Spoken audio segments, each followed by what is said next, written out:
Sounds good. I would if I were you. I mean, Hey, Todd, you want to know where I am? Okay, let's go. Well, you're gonna have to I wait till guess. the show. Hey, welcome to bonus Aw. content. I am Alex, as always. Scott, Tony are here. Nabishin will be here. Our guest Ben is here. So Ben, this is like more laid back. We're just gonna talk about whatever. How's life treating you, dude? Oh, you know, Oh, drinking, heavily drinking. drinking pretty much all the time. I mean, like, at some point you gotta just cut loose a little bit. Yeah, it was my day off. It's the weekend. A little bit of all of that. It's kind of nice. You gotta strap in for like a 17-year-long podcast. Yeah, exactly. Uh, You invited me on, and it was like, oh, okay, I'm gonna. all right, let me I'm clear my gonna need a entire few day. drinks. I mean, luckily this will It's- end for like relatively early for you, but Yeah. it'll be like midnight for us. Yeah. Okay. Cool. No, I'm overhyping. I don't think we'll. Well, depending on where this goes, I'll hopefully- still be here. I you'll still got be nothing here. to do. I cleared my good. schedule. That's good. I Did some appreciate that. streaming this morning. Okay. Went on a Pokemon Go walkabout, essentially. And then sat down, got ready for this. Wait, is there a definitive name for like Pokemon Go walks yet? No, I don't think so. A Pokewalk, yo. A Pokewalk, yo? Pokewalk, yo. with the emphasis on yo at the end. Yeah. Yeah, exactly. Instead of Pokemon Go, it's Pokewalk, yo. Pokewalk, yo. Okay. Yeah. Ben, where did the Twitter name Ben Pie come from? So, better be good. it's back from my Destiny days. Okay. Go And on. for those of you who don't know, if you look up my PSN tag on time wasted on Destiny, Mhm. along with my Xbox gamer tag of time wasted on Destiny, It's probably quite a lot. I have logged over 1,400 hours in Destiny, and towards the end of my Destiny career, I did a lot of Sherpaing people through raids. Specifically, I was It helping. sounds like Tony Horvath. Yeah. Specifically, I was helping people get the Flawless Raider trophy on Oh, Crota. Okay. So I was essentially just carrying people through that. Yo, I've still never played Crota. I just Really? realized that. So that raid sucks anyway, dude. Because Tony was just like, yo, that shit sucks anyway. And I'm like, well, I still want to see it. And then, like, no one would ever play with me. It's because it sucks. Fuck you. We can two-man Crota. I'll take you through it. Let's do it, Ben. You Yeah. and me. I've still get never that. played Destiny with you, I don't think. Nope. Yeah, we I can don't all think just go so. get that Flawless Raider trophy. Yeah, I mean it's super easy on. I think that's the only thing I still need for the Destiny Platinum. Yep, that's all I needed as well. It's like And- that and then like the bullshit that I never did because I knew that I had to get Flawless Raider first, which is like do a raid with all people in your clan, Yeah. that kind of stuff. That actually worked out fairly well because we had a pretty robust clan in the early days of Destiny. So it's like it was one of the first trophies that we got. It was great. But anyway, so I was going through that, and there was this couple of people that I was going with that really insisted on wanting to help me try to kill everything. So of course, since they were doing that, they kept dying, and we had to go back, restart the raid, and go from the beginning. Garbage. And there was a point where one of them was just standing. The abyss part where you're trying to form the bridge. Yes. One of my teammates was standing on that bridge thing with no one else on the pillars, because the way I typically did it was I danced on the bridge to just form it and then run across. Okay. I'd like to Um, imagine that you just dance because you like dancing. I do like to dance, but anyway, so this guy went onto the bridge and started dancing, and was just like, "Notice me, Ben Pie, notice me." All right. So I was like, okay, I am keeping Ben Pie forever. It's going as my Twitter name. And then one of my other friends from that group decided to make a spoof Twitter of me called The Real Ben Pie. Oh, yeah, he did. There I are approve. there are no tweets on it except for like one or two. Is it verified? Because that would be great. That That would be great. fantastic. It was like they used my current Twitter picture and everything. It was just funny. It was a fun night. I think that was the first time I was chirping people through Flawless Raider, and I think it only took us like an hour and a half. Yeah. And half of the times that we had to restart, it was at the very beginning because I did something stupid and died. Yeah. We haven't talked about Destiny on this show for eons, it feels like. Dude, Destiny was a huge part of my life for a little while, and Mine too. Yeah, mine too. And I think my wife almost left me for it because she was just so upset with me playing Destiny. She would get home and I'd be playing Destiny. She's like, "Why do you get new games? Why do you even buy this garbage? You're not gonna play it. You just play this garbage all day." Yeah, exactly. Trade one and garbage then for another. when I got the platinum in it and Sherpa'd a bunch of people through it, I just I fell off of playing it because I forced myself to play other games. I didn't feel anything when I touched them. Yeah. No, but like the Uncharted collectors, HD collection came out and it was on sale one week. I was like, okay, I'm gonna get that, and then I went through and platinumed all 3 of them. I was like, okay, cool. And I felt nothing. And then Overwatch came out, and finally something that can fill that void, right? oh my god, that game is so great. Yeah. That Obviously, game we'll is talk so about that later. great. We've had like a series of guests on for the past few weeks, and with all of them, we've just had that kind of conversation about Overwatch. It's been different every time, so it's good to see that's different for different folks. Different strokes for different folks. Different strokes for different folks. I am now gunned up. It's worth noting. I see that. Yeah, Tony, you should join me. I had to get them from back there. Just give me a So second. too much work. Got it. No, not necessarily. I just have to. I'm busy playing Overwatch. I didn't realize this was that kind of show. I'm gonna sit down and play Overwatch in a second. It's usually really not. Please, it's completely not. It's absolutely not. However, Dark Souls is already up. I hate you, Scott, and I hate you, Tony. It's fine, Ben. We can have a conversation, just the two of us. We can. It's funny. We've never Do played. you want me to notice you?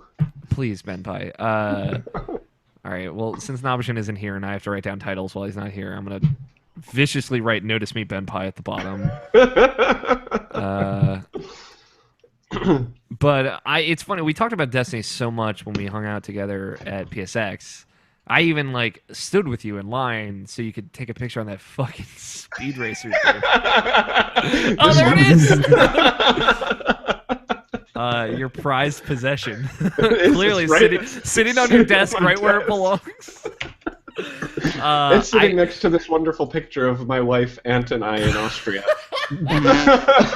It's Ben and his wife and Ben and his other wife, Destiny.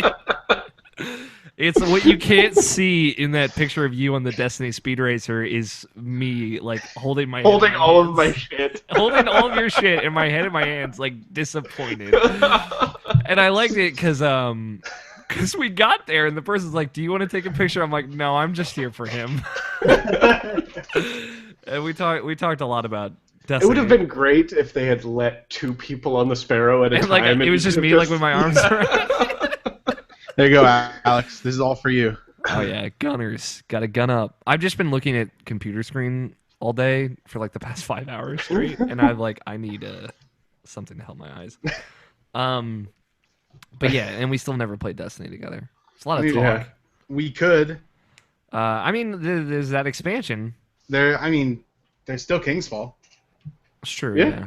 I Kingsfall's alright. never played Kingsfall Hard, which I always wanted to. I haven't beaten Kingsfall Hard. Oh, I can take you through all of that. I've done it with all 3 of my characters many times. Are we gonna get the gang back together, Tony? Get the band back together? We could. Oh my god, let's get the band back together. Yeah, we'll call up Sean Pitts. He's on a Destiny podcast now. Right? Did you see? I like that. There's a picture. I guess it's from the video of the Destiny Fireside Chats, whatever it's called.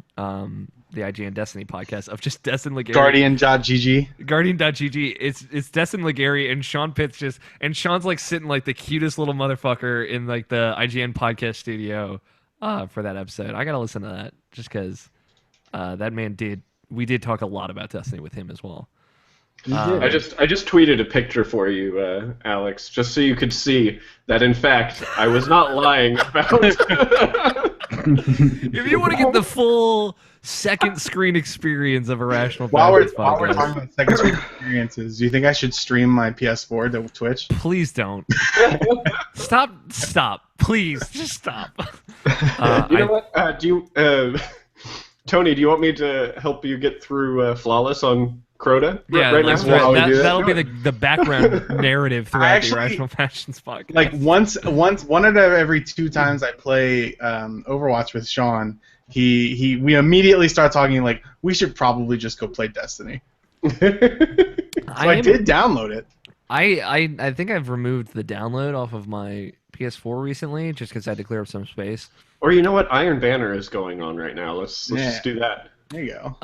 Rise of Iron is only $30 instead of $40, which I'm generally pretty excited about. Yeah, I like spending less money for shit. Yeah, even though I spent about $40 for Destiny and Taken King total. That is content I've been so back and forth on whether I'm going to get. Like, are you considering not getting it just because you're like afraid? I am terrified, Alex. What if I fall back into that dark pit and just turn into something like Eris, where I have to find their eyes. I like that I saw you like look over to that part of your desk where this fucking picture is when you said dark pit also. I'm gonna see if there's a way I can put this picture up on my screen, so because I feel like it's so important to the narrative we're weaving together now that I can't not. I don't know if it's gonna work in this custom overlay shit, but we're gonna find out. But no, I there it is. Yep, yeah, there it is. There it is. You can see the picture of Ben and his family on the left, and then Ben riding his Speedo racer or whatever it's called. What the fuck those things are called? This is Sparrow. Come on. Sparrow, excuse me. I can just toggle this on anytime during the show. It's Hey, remember how pathetic Ben is? Look at it right here. So if we ever need like a frame of reference, I wouldn't call it pathetic. I just like there is a second part of that image like behind. Hey, you the can camera. also see my silver medal from Extra Life last year, though. Oh, you see, that's important. I've because never gotten a medal for Extra Life. I raised. We should probably make $700 trophies last for Extra year. Life, Alex. Awesome. Oh, we're making stretch goals for Extra Life. Last year, Extra Life, we were all together in one place. This tabletop gaming store let us use their store for 24 hours. Yeah, Brant told me about it. And it was fantastic. It was a blast, and we did a hot pepper challenge. Scott has this idea of doing a hot pepper challenge with Towerfall, where we all eat habaneros and then play Towerfall, and you have to win in order to get milk. I actually, I don't think so. The goal was the last person standing on whoever didn't take milk won. Okay. I did not take, we had actually gotten yogurt. I did not take yogurt at all that entire night, and I ate 2 of the habaneros. Are you a spicy foods guy?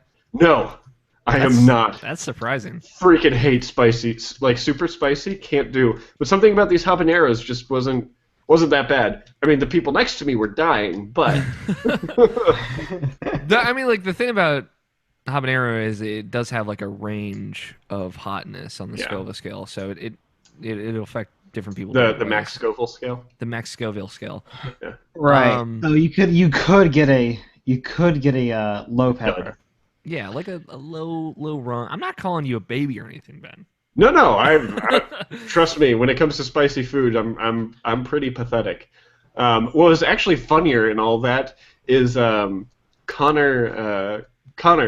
property Sheehan, of Zach. Property of Zach. Property of Zach. He, instead of doing the hot pepper, he had to eat a spoonful of avocado, and I swear to God, he almost threw up right there after eating that spoonful of avocado. Is he not like an avo? Oh, he hates it. I mean, I don't like avocado either, but not as much as he doesn't like avocado. I've never gotten the dislike for avocado. Is it like the texture? It's just not that great. I like it. it's a combination of the fact that I don't taste anything when I eat an avocado and the texture on top of it. I feel like if it had a stronger flavor with that texture, I might enjoy it more. But I definitely think it complements things better than it is its own thing. yeah. You know? Well, I have people at work. It's like they'll sit and cut an avocado in half and sprinkle some salt on it and just. Like my roommate, he'll do the avocado and he'll like take a couple slices, put peanut butter on a piece of bread, throw it on the bread between it, eat the peanut butter and avocado sandwich. That being pretty tasty. And I'm like, I could probably throw it in like a smoothie or something and it'd be fine. Yeah. See, that would be where I would go for it. Like when it's mixed with a whole bunch of different stuff. Like guacamole's, it's my jam. And guacamole is guacamole. It's not a jam. Excuse me. Pardon me for ever jumping to that conclusion. How dare you? Tony, how's life, man? It's Oh, right. better. That was the question you asked me. It's all right. We went to a great place. So. But I've been having fun. Yeah, you were sick a couple of days. It sounds like. It's still kind of that way. What was going on? What's going on? Is it like fever? Is it like you feel congested all up in this chestal area? Remember last time I was sick and I told you about it on the podcast? Yeah. Yeah, same thing. Cool. You gotta like not get. We gotta. You used to never get sick, Tony. We gotta just vitamin B6 right in your butt cheek. It's like now that every time I go to work, I talk to way too many people. I think they give me all their oh yeah, sickness. they're just pouring gross garbage onto you. Exactly. You gotta. There's the hand sanitizer in the back that we just gotta start. I usually do. Yeah, just my entire body. Yeah, just start lathering it on everything. That and it's way too fucking hot. Yeah. It is also way too hot. Very hot. It is incredibly hot. I don't actually know where you guys are in the world. So we're in Maryland. So we're on the East Coast. Ben, I knew that much. Yeah, where are you relative to the Bay Area? I know you don't like live in San Francisco directly, correct? I mean, I live in an island in the San Francisco Bay. Okay. Really? Yeah. Oh, is it where it's like you go right to Oakland and then down, and it's like that island that protrudes out? Like, you know what I'm saying? No. Okay. It's not that. It's not that one. It's called Alameda. Okay. It's right next to Oakland. Okay. But if I wanted to get into the city, it's about 20 minutes it's pretty much 20 minutes by car, boat, or BART. Okay. That's cool that you can take a boat into the city. Yeah, there's a ferry station pretty close to where I live. Can you drive your car onto the boat? No. Damn it. It's a small boat. That would be pretty cool. There are ferries that do that. Yeah, absolutely. So. But it's not. It would not be. It wouldn't make sense. Like I understand some places like when you go from Maine to Canada, like that big stretch. Yeah. Because you have to go a really long way to get from Maine to Canada otherwise. But it's 20 minutes to drive there as well as 20 minutes to take the boat.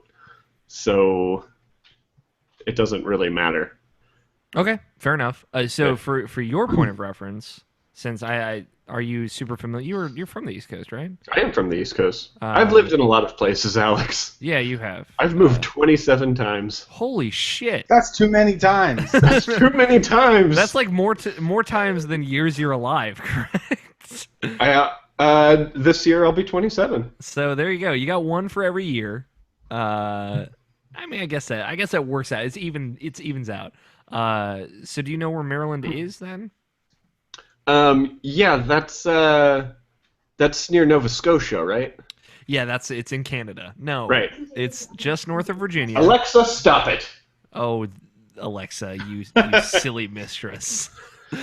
She's like Nova Scotia is stop. Fucking. She actually tried to tell me where Maryland really is. It's just north of Virginia, just south of Pennsylvania, New Jersey. So it's kind of it's adjacent to our nation's capital. Yes. So it's like right in the swampland. One of my close friends just moved from there to that area to Las Vegas.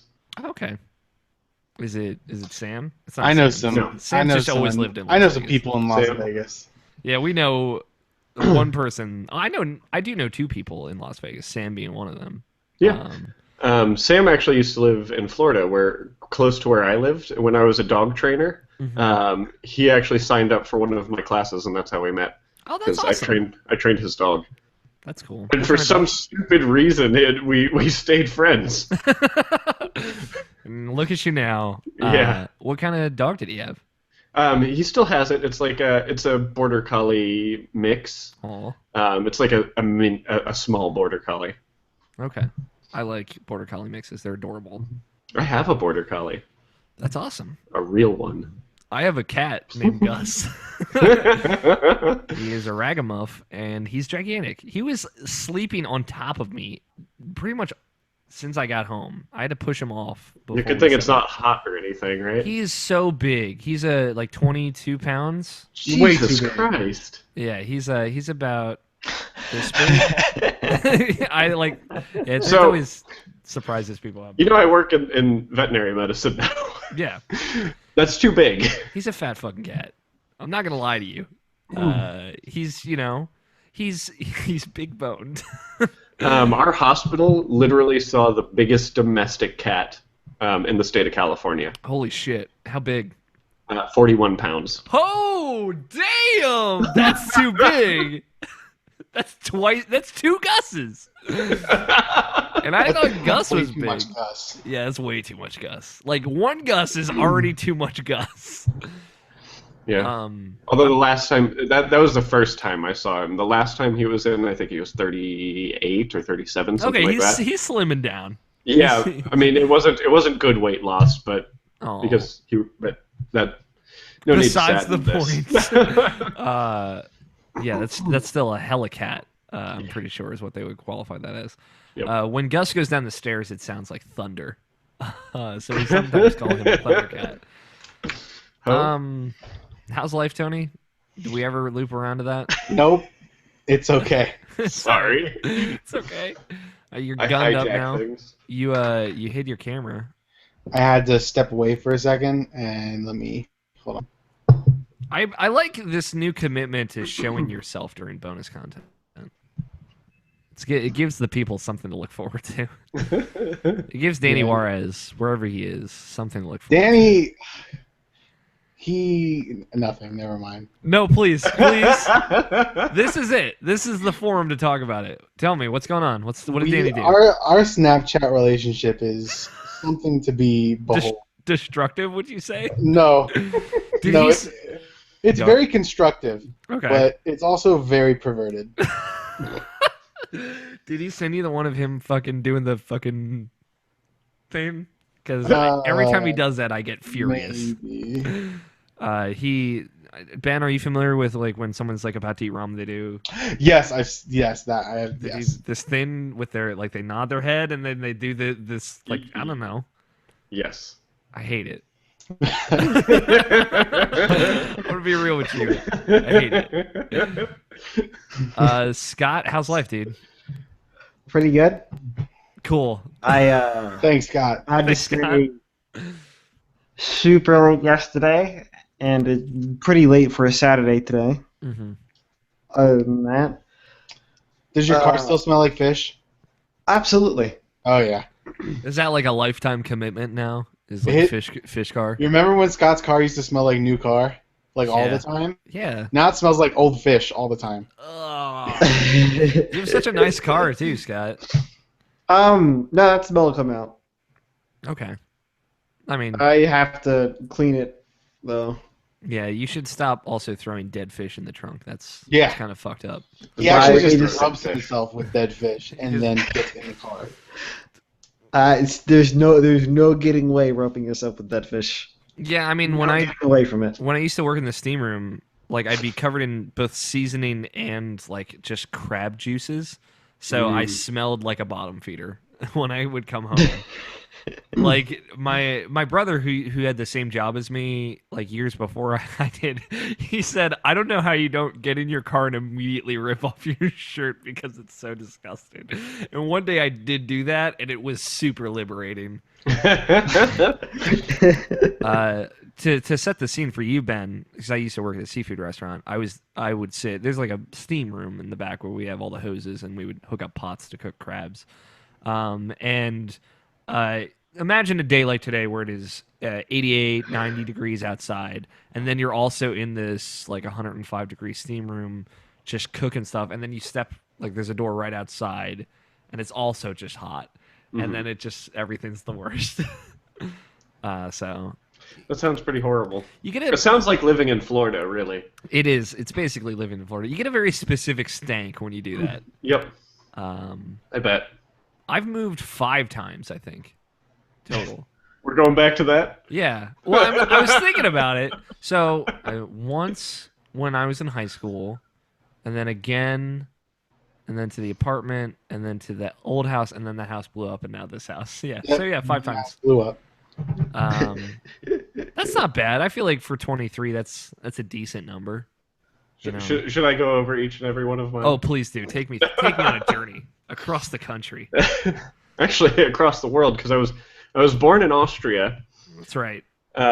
Lived in I lived in a few different cities in Austria. Okay. So 3 cities in Austria, 1 city in northern Italy, then to Florida, Central Florida. When did you move to Central Florida? When did you come to the States? So the first time that I came to the States, I was 4 or 5. Okay. And then we lived in Central Florida for a little while. And then my mom and I moved back to Austria for almost 2 years. Okay. And then we moved back to Central Florida, then to South Florida, which just to give you guys a reference of Florida. Southside. Sorry, go ahead. Florida is really divided into 3 major sections. There's the Panhandle of Florida, which is really where that's southern. Yeah. Like when you think of Alabama and like that kind of thing, that's the Panhandle of Florida. Yep. Like that's My mom the lives in southern Florida, people. so this is all familiar to me. Central Florida it's kind of a mix of everyone, but it's normally northeastern people. Like there's nothing super southern about Central Florida other than we have good barbecue. Hell yeah. And then there's South Florida, which is heavily like Hispanic and Cuban, which so And old. Yeah. So those are kind of the three sections of Florida. So when I moved from Central Florida to South Florida, there's a huge difference. Yeah. And then we moved back to Central Florida, moved up to New Jersey, which if you ever have the opportunity to live in New Jersey, just shoot yourself in the face. Okay? Because there's nothing good about living in New Jersey. Yeah, except they pump your gas for you. Yeah, this is true. And I wish they did that everywhere. Remember when they did that for us, Tony? It was super weird. Yes. And they'll start yelling at you if you try to get out of the car and do it yourself. Yeah. It's insane. That's discomforting. Yeah, I had to stop there on my way back from New York, and get gas there, and it was kind of weird. It's like it's weird. It's a weird. A very old gentleman came up to me and was like, "Sup? You want to get your gas pumped? I'm about to guzzle you, son." Yeah, and I mean, I lived in a terrible part of New Jersey where I was 20 minutes outside of Philadelphia. The Garden State. Yeah, the Garden State. Philadelphia is not known as the Garden State, but no. The best part about living in New Jersey is I got to visit New York pretty often. Yeah, that sounds all right. And then from there we moved to North Florida, back to Central Florida, or I moved to South Florida, back to Central Florida. Not my wife. And then we moved out to California, where we moved to Sacramento. Okay. And then now we live in the Bay Area. So Sacramento being NorCal. yeah, I mean the Bay Area is still considered NorCal, but Oh, okay. Yeah. All right. That's a hella journey. yeah, it's all right. It's cool that I knew you were born in Austria, but I didn't know that you had gone back there at some point. Mm-hmm. You have 0 accent, which is Because my mom is Austrian and my dad is American. American. Cool. So I grew up with both of them. Mm-hmm. What's the language in Austria? Is it Austrian? German. Oh, it's No, German. it's German. Okay. It's slightly different German than like your Berlin German. Mm-hmm. That's what's known as Hochdeutsch. which is that, like, when you think of the harsh German, like, typically when people think of the stereotypical German accent, it's typically someone from northern Germany. Okay. Whereas the German I speak, it's Süddeutsch, which is a kind of softer, gentler German, and can actually be kind of beautiful. Cool. How many languages do you speak? Just the two. Just the two? Fucking Brant Ranch over there, speaking like 7 or whatever. I think he has 4. I think he has 4. My mother is a lot more talented in the languages department because she was like me. She moved around a lot, except hers was a lot more diverse. She was Austria, France, Italy, South Africa, Germany, like that kind of stuff. So she speaks French, German, Italian, and English. Okay, that's awesome. I've always been jealous of folks that can speak other languages, and I understand that if I took the time, I could probably learn another one. But Don't do German. It's kind of a grammar-wise, it's a pain in the ass, and it's completely useless. Yeah, don't do Latin either. Yeah, that's. No, don't do that. I've heard that's a dead language. Don't do 3 years of that in high school. That's just a bad idea. Yeah. I did 3 years of German in high school, and my freaking German teacher pissed me off so much. I ended up with a C in that class because whenever she assigned projects, I would never pay attention to where we were in German in German class. So she would take points off anytime I used German that we hadn't learned yet, and she would take points off for using Süddeutsch instead of Hochdeutsch. The difference being? I mean, there's some pronunciation differences, and it's like a dialect. I mean, kind of think of how I would say the closest the closest comparison would be American English and British English. Okay. Like Core versus color. Yeah, I gotcha. Exactly. Lift versus elevator. I was gonna make stuff. American Trunk versus Southern American, like you all versus y'all. Yeah, I mean there are some things like that, but there's more. There are more word differences like the lift, elevator, trunk, boot. Yeah. Okay. Things like that. Crisps, chips. Yeah. Something. Or French fries and chips. Yeah. Yeah, whatever. These kids these days. Yeah, whatever. YOLO and... Tom Hawkins tried to convince me that crisps and chips and French fries are still 2 different things. And I'm like, yeah, but like, how different? He's like, there's like a different thickness. Excuse me. There's like a different thickness, Tim. It's a more accurate impression. Can you all? I have to go let someone in my house. Can you all talk amongst yourself for a moment, and then we'll start the show. Everybody, this is where silent. we hijack the show and take it away from Alex. I trust. We wish, but he still has all the passwords locked away. Boo. Okay, next time. To be fair, we could probably break in between me and Tony, but we don't feel like it. It's not worth it. Fair enough. So, are you guys playing the Pokemon Go's? Yes. Absolutely. Okay. So I've got a question for you. So there was this picture floating around on Facebook that I saw that was to figure out which Pokemon you are. Okay. And to figure it out, you just add your birthday all together. So like my birthday, 10/5/89. My number ended up being like 104 or something like that. So I ended up being Cubone, which is my all-time favorite Pokemon ever, by the way. Right. So I was super stoked. So I'm curious what your Pokemon are. Mine's 115. Yours is 115? Okay. Yeah. Well, I'll have to look up that. You're Tony, right? Yes. Okay. I'm terrible Alex. with names. Hello. I'm super terrible. You just add up all the digits, or? You add up between essentially the slashes. So 10 plus 5 plus 89 for me. Okay. What the fuck? What did I come back to? We're doing math. We're doing math about cocaine. Oh, cool. So Tony, You in? you're Tangela. Tangela. Yeah. All right, that's fair. Tangela. Tangela. Or Tangelo, as I like to casually. I called it Dratini. Yeah, that's what Yeah, I it's caught called. 2 of those. which is Oh, cool. you caught a Dratini. I call it Dratini. I'm like, yeah, because that's what it's called, dumbass. That's what it fucking is. Hey, look at me. This is a picture of me and my family, and also I'm on a sparrow.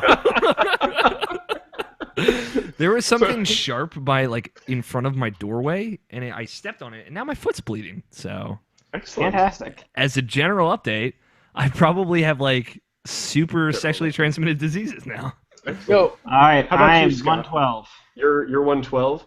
Oh, that's easy. You are Angela- Rhydon. Tangela of a ball form fucking sucks. Yo, it's called more Tangrowth. It's more tangles. Yeah, it's forgot to brush its Pokemon's hair after fucking getting ball. up. So Alex, Yeah. add your birth month plus your birthday plus Okay. the last 2 digits of your birth year together. Okay. So Ooh. example, mine is 10 plus 5 plus 89. Okay. It's your birthday plus month plus year. Yes. Yeah. So mine was 2 plus 22 plus 93. 424. Yeah, 420, No. bro. No, it can't be that high. It cannot be that high. Yeah, The highest I number think I had would be- something else on my calculator sitting there, so I don't know what I had Dude, in my you can't do calculator. this in your What kind of head. math What are are you you doing? There was something sitting in my calculator, like I said, He follows 127. the 127. Yeah. Okay, I think you're probably something fairly decent. Like, I don't know, Ditto. What the fuck are you looking at? Are you looking at like your horoscope? You're you're a pincer.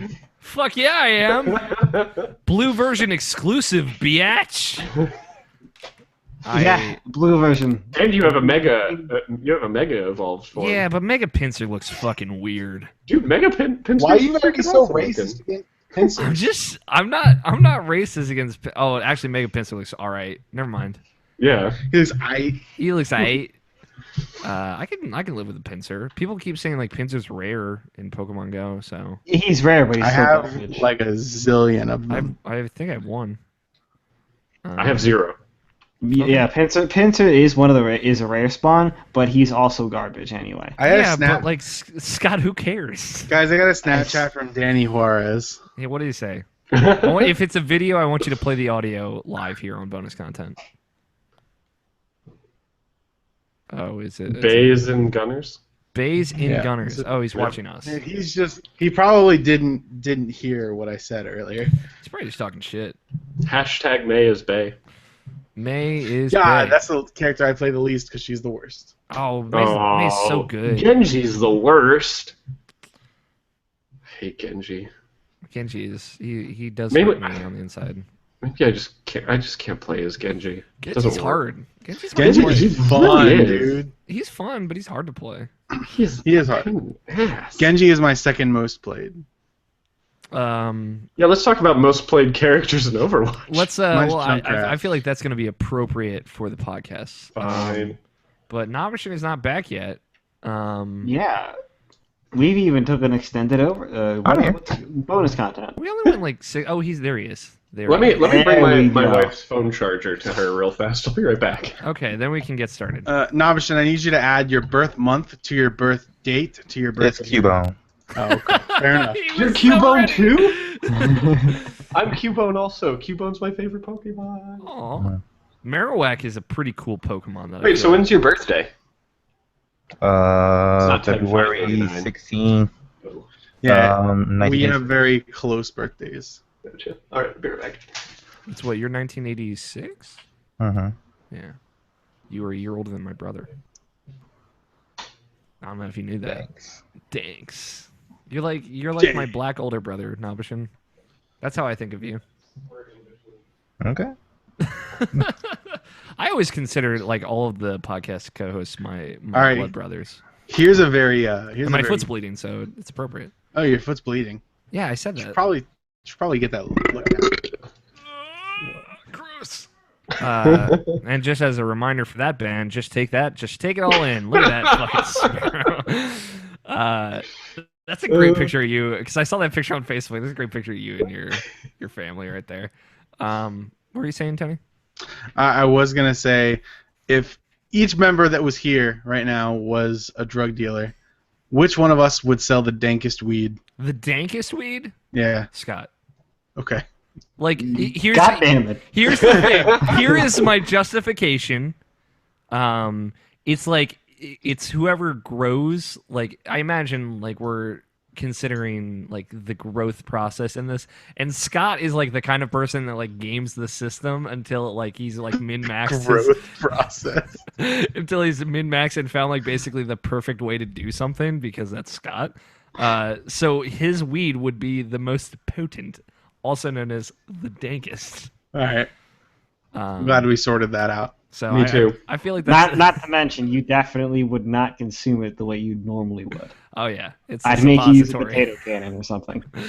Or that as well. Ben, are you ready to start recording? Yeah. Cool. Everybody ready? Everybody got your No. Audacities up? Test. Okay. Your Hold on. preferred recording platform of choice? Mm-hmm. How hot is it down there in Abishan? Same as where you're at. Okay. It's 90 right now. It's disgusting. It was like 100. I'm this gonna give morning. myself God voice and just put It's my master 87 degrees reverb outside. up at like 100. So whenever people are listening to me, I'm God. It's just the worst. It's just a tirade. Danny sent me the same Snapchat. Yeah. And then he said What a sent me monster. another one that said IP are bays. I probably have that in here right now. Yep. But I don't know what that means. Okay, so I think before we get into the actual show, because this has nothing to do with gaming. Okay. I had one of those moments where I legitimately now feel old Mm-hmm. because I downloaded Snapchat. Here we go. I can't fucking figure it out. Like, how do I even use these filters? I have been like, I've tried to keep myself ahead on all of the different social media things that Snapchat is just, I don't know. I get how to take a picture, but I don't understand how to use it. So what you need to do is you need to press and hold on your face when you're looking at your face, and it will bring up the filters. Yeah. And then you've unlocked Snapchat's real capabilities. And then the Doesn't work true if you're black. the true Snapchat starts there. Yeah. It's you know, I know plenty of people that are around my age that have Snapchat that don't necessarily get it.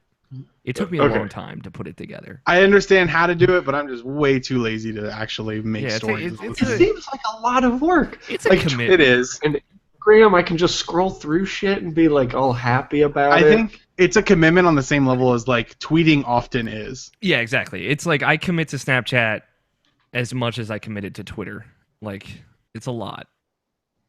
It's all about your stories. Dude, I post one story like every 2 weeks, but it's a good story when I post it. It's pretty good. I agree with this. All right. Everybody ready to start recording? Scott, you ready? Tony, you ready? Yeah, of course. I am absolutely ready. Awesome. I was born ready. I'm gonna count down from 5 to 1. On Hold 1, on. we will. Are we about to start the show? Yes. All right. All right. Are you Should I get more alcohol? Yes. Now would be the time yeah, to do the that. answer is yeah. I'll be ready. I should probably get dressed. I should probably put on clothes.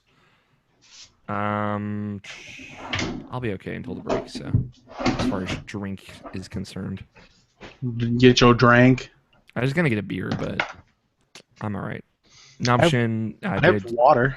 did I do good on news? I'm relying on you entirely for the Sonic the Hedgehog stuff. I only paid attention to one part of it. I didn't really see too much of it. There's a new game announcement, right?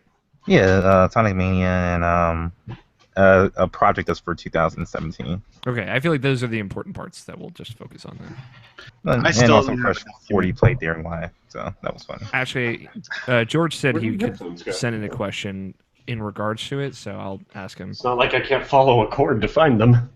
The Sonic game's still good. In case I wasn't feeling warm enough, I got myself some scotch. Good deal. It's good for the blood sugar. So Ben, I'm gonna count down from 5 to 1. On 1, we'll hit record. There's no go. All right. It's, when the "w" comes out, that's when I'm gonna hit that button. What? When the what? Navashin, did you like my Snapchat? Yeah, man. I thought Tony's was the best, Nobishin. Yeah. It was really good. God Ben, you're falling apart. Unless you want to hear meowing in the background all freaking 5-7 hours. that Gus we're doing this. is sleeping behind my couch right over here, and he's a dog. Okay, count down, Alex. Okay. 5, 4, 3, 2, 1. Jesus. Jeebus. Let me get this tweet ready. Let me construct a tweet. Yo, Yeah? why does Toma keep doing ad-lib performances every time I do an attack? What is this? Toma? What? Oh, is this a... I don't know what you're talking about. I have no idea what... Yeah. I'm just going to let it fall in front of me. Okay. Yeah, alright. I'm all dressed. There we go. Jeez. I'm glad you got pants on now, Scott. We don't like this. Should I go? Get pants on? No, you're fine. Okay. As long as you're quote-unquote all dressed. Ta-da! Oh, did you get dressed too? Clearly not. You can see me. I'm talking about Iverson. Oh, Oh yeah, I'm good. okay. It's lit. So you were naked before. Well, he did take a shower So at one point, yeah. at one point. He was also not Unless you're never born dude. with clothes on, So We're live with episode with special guests. Got it. Okay. oh, I'm special. You're always special, Ben. Yay! Thank you for coming on, by the way. I'm already Yeah. having a great time. Good. I'm glad. I'm having a blast too. All right, let's do this. Oh wait, I need to. Jesus. I need to. Is that how you start your show? No, I got to get my pre-show puff on. That seems new. This week's pre-show puff is brought to you by Pepsi. No, it's brought to you by Coca-Cola.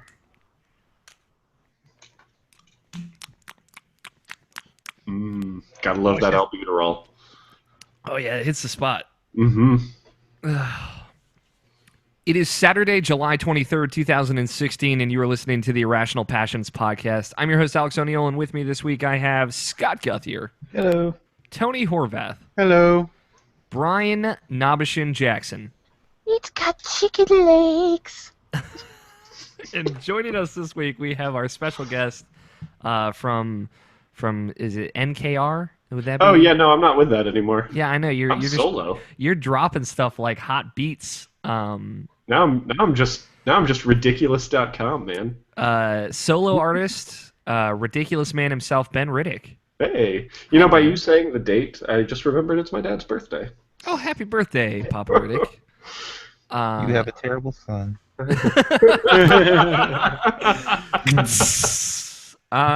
Thank you for joining us, Ben. Oh, thank you for having me. As completely I guess the just whip it out from underneath the surprise is ruined. Ben he's a solo artist now. The Beatles have broken up. The NKR. Are you still on NKR? There's one thing that I still do with NKR, and that's Mike DeMarco has his Let's Play podcast, and he is making me play through Final Fantasy VII. Okay. And I've never played through a Final Fantasy game before. That's a one to start on, huh? It's my first Final Fantasy game. So yeah, you can it's fun.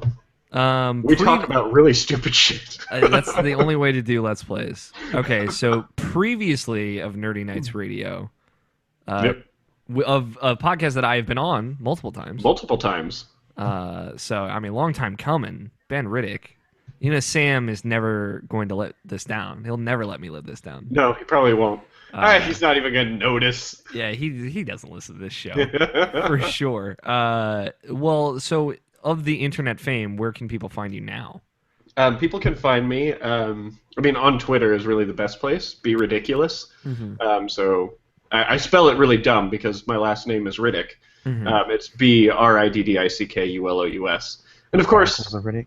yeah, just like that. Yeah, the Chronicles of Ben Riddick. The Chronicles of Ben Riddick. It's actually that's a foreshadowing of what my future is like. Yeah. I'm eventually gonna inject some weird shit into my eyes and travel space. Yeah, I mean, at some point you have to fight demons or like desert thing. I don't actually know what those movies are about. Oh my god, they're such great movies. They're pretty You good should- movies. You should watch them. Yeah, my brothers like them, so maybe I should. And then all of the stuff that there's not a whole lot on it right now, but I've been recording a lot of new content for my solo stuff, which is just ridiculous.com. Okay, spelled So, the same way. Spelled the same way. How like you just monopolized on that ridiculous brand deal, didn't you? Dude, I mean, I couldn't think of something really more perfect for my name because I'm a pretty ridiculous. I don't want kind to of brag person. or anything. I was just really thrilled when I was like, huh, ridiculous. You could spell it wrong and it'd be just like my name. And it actually true. started in high school when people would make fun of my. I was a theater person and I did directing. People would make fun of some of my ideas and say that just sounds ridiculous. And I was like, well, you can't spell ridiculous without Riddick. Except you can because there's Yes, no K in it. yes, you can. But that's kind of where I got that from. Is that? That's fair. I feel like that's a good use. You took it, you branded yourself. You got people know the Ben Riddick brand now. Exactly. You do have to get at Ben Pie on Twitter at some point, though. I did try. There is someone that is at Ben Pie. I think their last tweet was like 72 years ago, which is weird because the internet wasn't even around back then. Yeah, but Al Gore was, so in some way, shape, or form it was. So your tenure of recording silly shit and doing podcasts goes back pretty far, correct? Yeah, I've been doing podcasting stuff for almost 3 years now. Mm-hmm. What was the first show? The first show was Ridiculous Rants, which I started. Which I've been on twice as well. Yeah.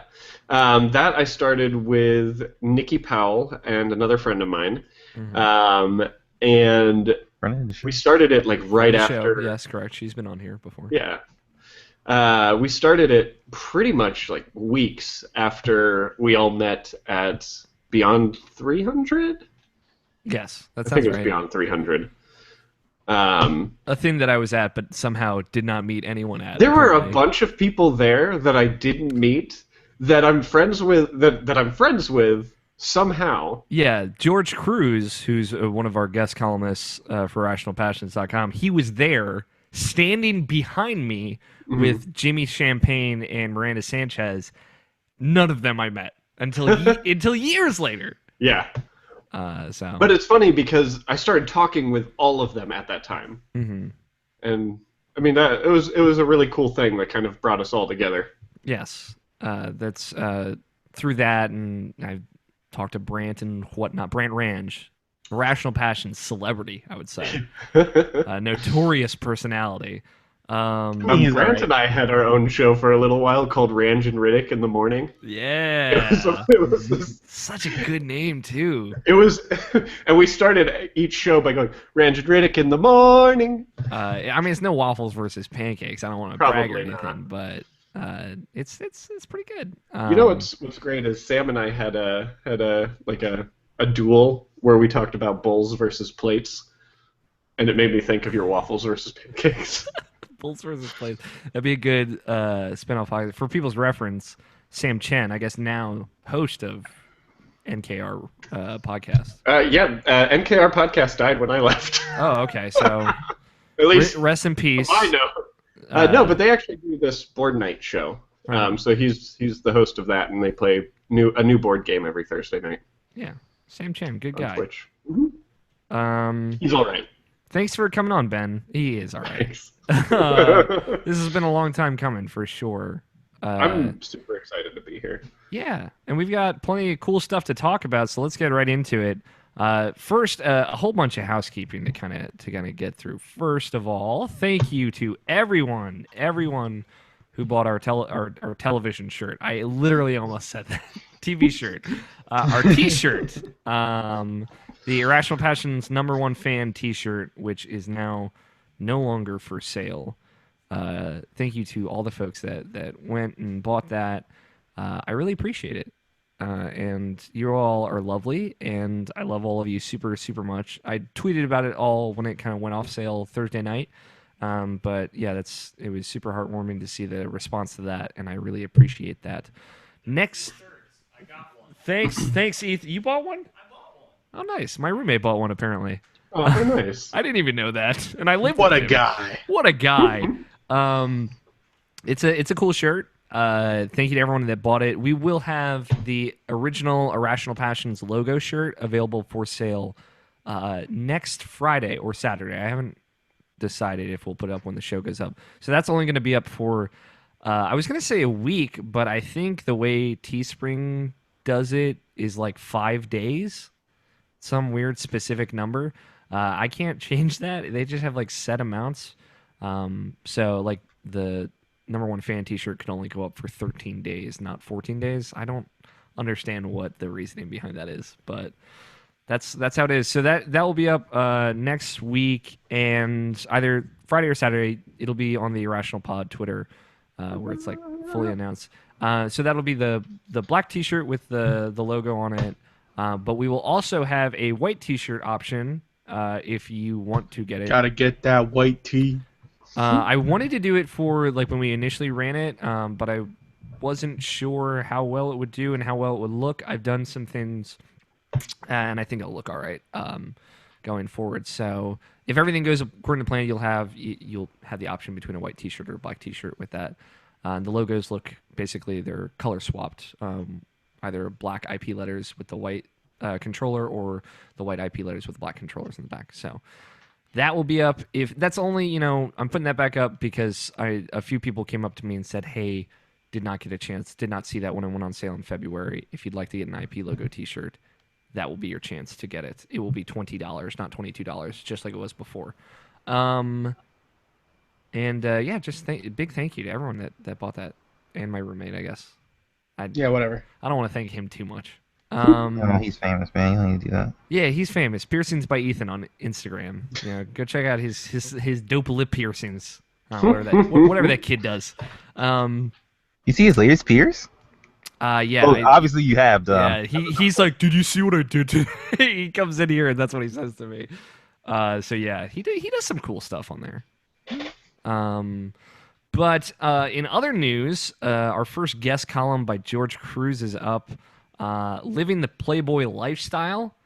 He sat down and recalled a time when he played the Playboy Mansion video game for the PlayStation 2. And I encourage anyone, it went up Monday. If you haven't read it yet, please go read it. It's very funny. And it's hard to understand like what he was going for without actually reading that piece. Yeah, I enjoyed it quite a bit. So go check that out. It's the first of many guest columns coming. There was one that was supposed to go up yesterday, but we ran into some issues with posting it. But that will be up probably on Monday, and there are more coming as well. Thank you to our guest contributors, to George Cruz, who I mentioned earlier.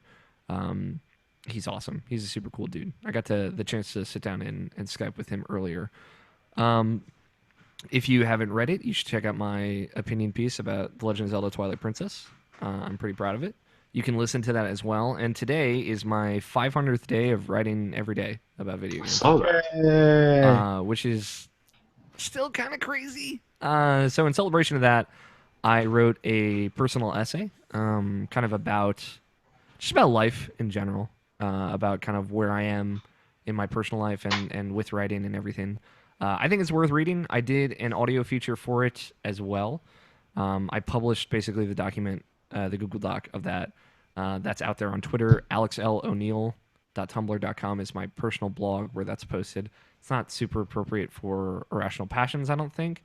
So that's why it's kind of separated off. I think you're like the only Tumblr that I follow on Tumblr. There you go. Well, I'm glad that you follow me. I appreciate that. But yeah, it's also on SoundCloud. I'm AlFighter27 on SoundCloud, just like pretty much everywhere else. So that was really cool. I got a really great response from that already. It just went up today, so I don't know if a lot of people have seen it, but it was actually really emotional for me to write that. I mean, obviously, I'm a very emotional person, as we've well established on this show. But that was the first thing I've ever written myself that actually kind of got to me a little bit. And hearing some of that response from folks that have read it is really, really like I can't describe how much that means to me. So thank you everyone that read it and sent a little feedback my way. I really appreciate that. And yeah, the writing continues on.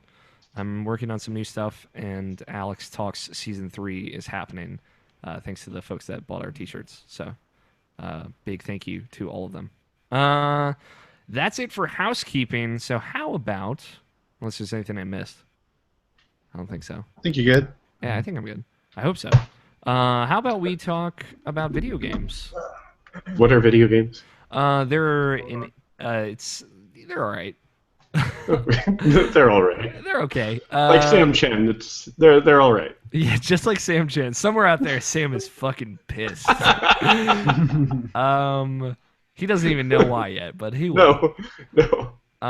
Thank you to everyone. It's worth noting for folks that are watching live or listening later, you can send your questions to Irrational Passions Podcast at IrrationalPod with hashtag IPQ, and we'll read them at the end of the show in the mail sack. I need to start saying that at the beginning of the show for folks that do watch it live, just because I forget sometimes. All right, that's out of the way. Let's talk about video games. Ben, what have you been playing? Oh, I've been playing a few things. Hit me with it. Hit me with your best shot. Okay. So I've been replaying Arkham Knight. Oh, okay.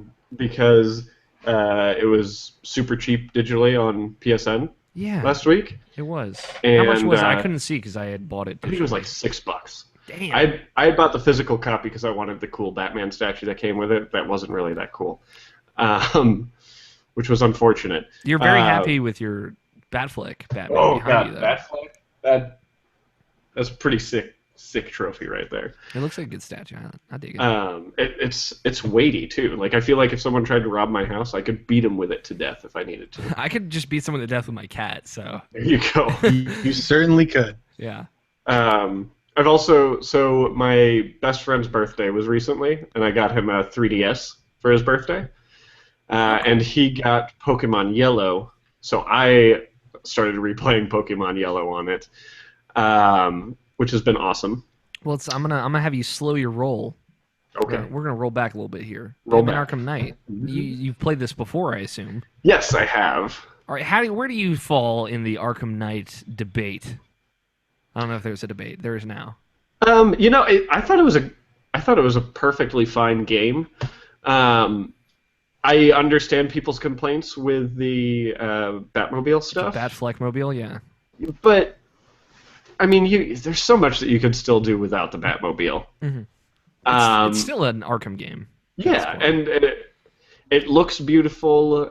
It's more Kevin Conroy as Batman. Mm-hmm. I thought the story was fun. I thought it was a cool game, for sure. I don't understand how they would have evacuated an entire city like that, but whatever. Yeah, dude. They also in the previous game cordoned off an entire part of a city. So yeah, miracles happen in the DC universe that I don't think any of us will understand. They sure do. And I mean, I am a huge comic book nerd. Like I've been reading comic books since I was really, really young, and Batman is in my top 3 favorite heroes. So, what are the other 2? Spider-Man and the Flash. Flash Good is choices. Good choices. I think that's like those are 2 of Scott's favorites. So, I mean, Spider-Man. 3. Those are the 3. Those are the 3. Spider-Man, I'm a huge fan of because the Amazing Spider-Man were the first comics that I got into. Mm-hmm. And I have read every single issue of Amazing Spider-Man, 1 through 700. That is a feat. And then I've read through all of Superior Spider-Man, and I've read all of the new Amazing Spider-Man. I love Spider-Man. Cool. Which is I'm so stoked about Insomniac's hashtag Spider-Man PS4. Oh my god. The only name we know it by. I can't wait. Yeah, that looks like that was an impressive trailer. Right? And for those of you who don't know me, I've ranted before, but I fucking hate Tobey Maguire as Spider-Man. Even Spider-Man 2? Every single time Tobey Maguire has been Spider-Man, I've wanted to wring his neck. Okay. How did you feel about Tom Holland? I thought he was fantastic. Yeah. As far as like the younger Spider-Man, like I felt his Spider-Man was true to Spider-Man as a whole. Yeah. Like there was that sarcastic snarkiness that he had. One of the things that was never touched on in the Tobey Maguire Spider-Man is that Peter Parker has an intellect at the same level, if not greater, than Tony Stark. Mm-hmm. And they don't really play on his intelligence much in the Tobey Maguire one, and that's one of the reasons why I loved the Andrew Garfield one more. Because he's a nerd. Because it played that off a lot more. Mm-hmm. And then Tom Holland's Spider-Man, where he's fucking building shit out of trash. I can curse on this show, right? Yeah, dude, don't worry. Okay. Absolutely. Where he's just like building shit out of like literal garbage. Yeah. And impressing Tony Stark with his webbing. It's like all of that was just so. It was the Spider-Man and the Peter Parker that I grew up knowing. Yeah. And it just made me incredibly happy. But yeah, I mean. Yeah, no, you're amongst friends in that regard here for sure. Good. Everyone but Tony because he doesn't watch superhero movies, but. Because they're pretty lame. So whatever. Whatever, Tony. You're a tiger, okay? Go with your frost. Yo, that guy's dead. Yo, Tony the Tiger's dead? What? Yeah, he's dead. Was he killed by Jimmy John, who hunts like endangered species? Did you guys know this about the guy that's founded Jimmy John's? He hunts like endangered species. Oh, I thought maybe Tony the Tiger was killed by a dentist. No, Jimmy John's the sandwich place. Yes. Yeah. Sandwiches so fast you'll freak. James Johnson, founder of Jimmy John's. He apparently like hunts endangered animals. So I just imagine if Tony the Tiger were to die, he would have been killed by Jimmy John. Okay. Brand awareness. So Batman. Yeah. Right. Did you play the Season of Infamy DLC? I did not, and that's one of the reasons why I re-downloaded it, because I did get the season pass with my collector's edition, but I never played through that. And I think like the way Arkham Knight did their season pass, or their extra content, is easily one of my favorite bonus content games. Wow. Just I love that it wasn't, let's add on more stuff to Arkham Knight. No, it was, let's go look at these other characters that are doing other shit. Like I loved the Batgirl content. Yeah, I thought the Batgirl stuff was really good. It's just like most of the kind of thoughts and feelings on that stuff was that it was subpar. Yeah, whatever. People can think whatever they want. I liked Batgirl. I didn't think it was like amazing, but I thought it was great. For sure. The Season of Infamy stuff is really, really good. You know, it's of the quality of the rest of the game for sure. For me, it was just like I wish I had played that with the game when I was playing it, because it wasn't like any epilogue stuff, it wasn't any post game stuff, so it didn't like go past where that story went. Obviously, not that it really could, but it was just like more of the content that was already in the game. Which was good. So that's the other thing. I really want the platinum in that game. I have the platinum in that game. Well, I literally just remember that. I have the platinum in all Rocksteady Arkham games. Nice. It was a painful process. I bet. I can only imagine. Because it was, I got the Arkham Asylum Platinum Trophy was the first Platinum Trophy I ever got. Oh, cool. So when I beat Arkham Knight, I went back and I got the Arkham City Platinum. And then I went through Arkham Knight on hard and got the Arkham Knight Platinum, and it basically like destroyed that game for me. Nobishin will bring up to the day I die, yeah. It really sullied kind of my impression, because man, that is a rough playthrough, that hard mode. Or New Game Plus or whatever it is. Some of the, like, they make it so much harder. Yeah. But I mean, they take away the ability to see when people are about to hit you. You have to actually take the visual cue to account, and it's like the reconfiguration of the enemies. That is the hardest part for sure. Gotcha. Okay. Oh Pokemon, yeah, I can't wait to go with that. Yeah, it's gonna break you for sure. Pokemon Yellow. Yeah. That's a fun game. So I mean, Pokemon was another because of how much we talked about it in the bonus content. Am I allowed to talk about the bonus content? Yeah, no, we never refer to the bonus content. So I talked about it in the bonus content a bit. I moved a lot when I was young. Well, not only when I've moved a lot. Full stop. Yep. And one of the things, besides comics, that really got me through all those moves was my Game Boy. And my parents, they bought me my first Game Boy, and they bought me both Pokemon Red and Blue. I still have the unopened Pokemon Red sitting somewhere because I played the crap out of Pokemon Blue, and then I played the crap out of Pokemon Yellow, and I'm a huge Pokemon fan, so kind of replaying it has been very, very nostalgic. And one of the things that kind of sneak peek at some of the content that's going to be coming out for me is I'm doing a Let's Play series of a Nuzlocke playthrough of Pokemon Red. Oh, cool. Is this the like your Pokemon dies, it's dead forever shit? Yes. Okay. And you can only catch the very first Pokemon you run into in a new area. Oh, so you only get like one Pokemon from each area, right? Yep. Gotcha. Yep. If only Twitch Plays Pokemon had been that intense. It was just, oh my god! It was intense for a variety of other reasons. Pokemon was awesome though, and I'm kind of with this. I'm kind of hoping to ride the wave of Pokemon Go a little bit because people are watching a lot of Pokemon content. But no, I'm really excited because I haven't done one of those before, and it sounds like a fantastic way to play Pokemon. Yeah. So there's going to be some really fun nicknames that I'm sure come out of it, and there will be tears when a Pokemon dies forever. Yeah.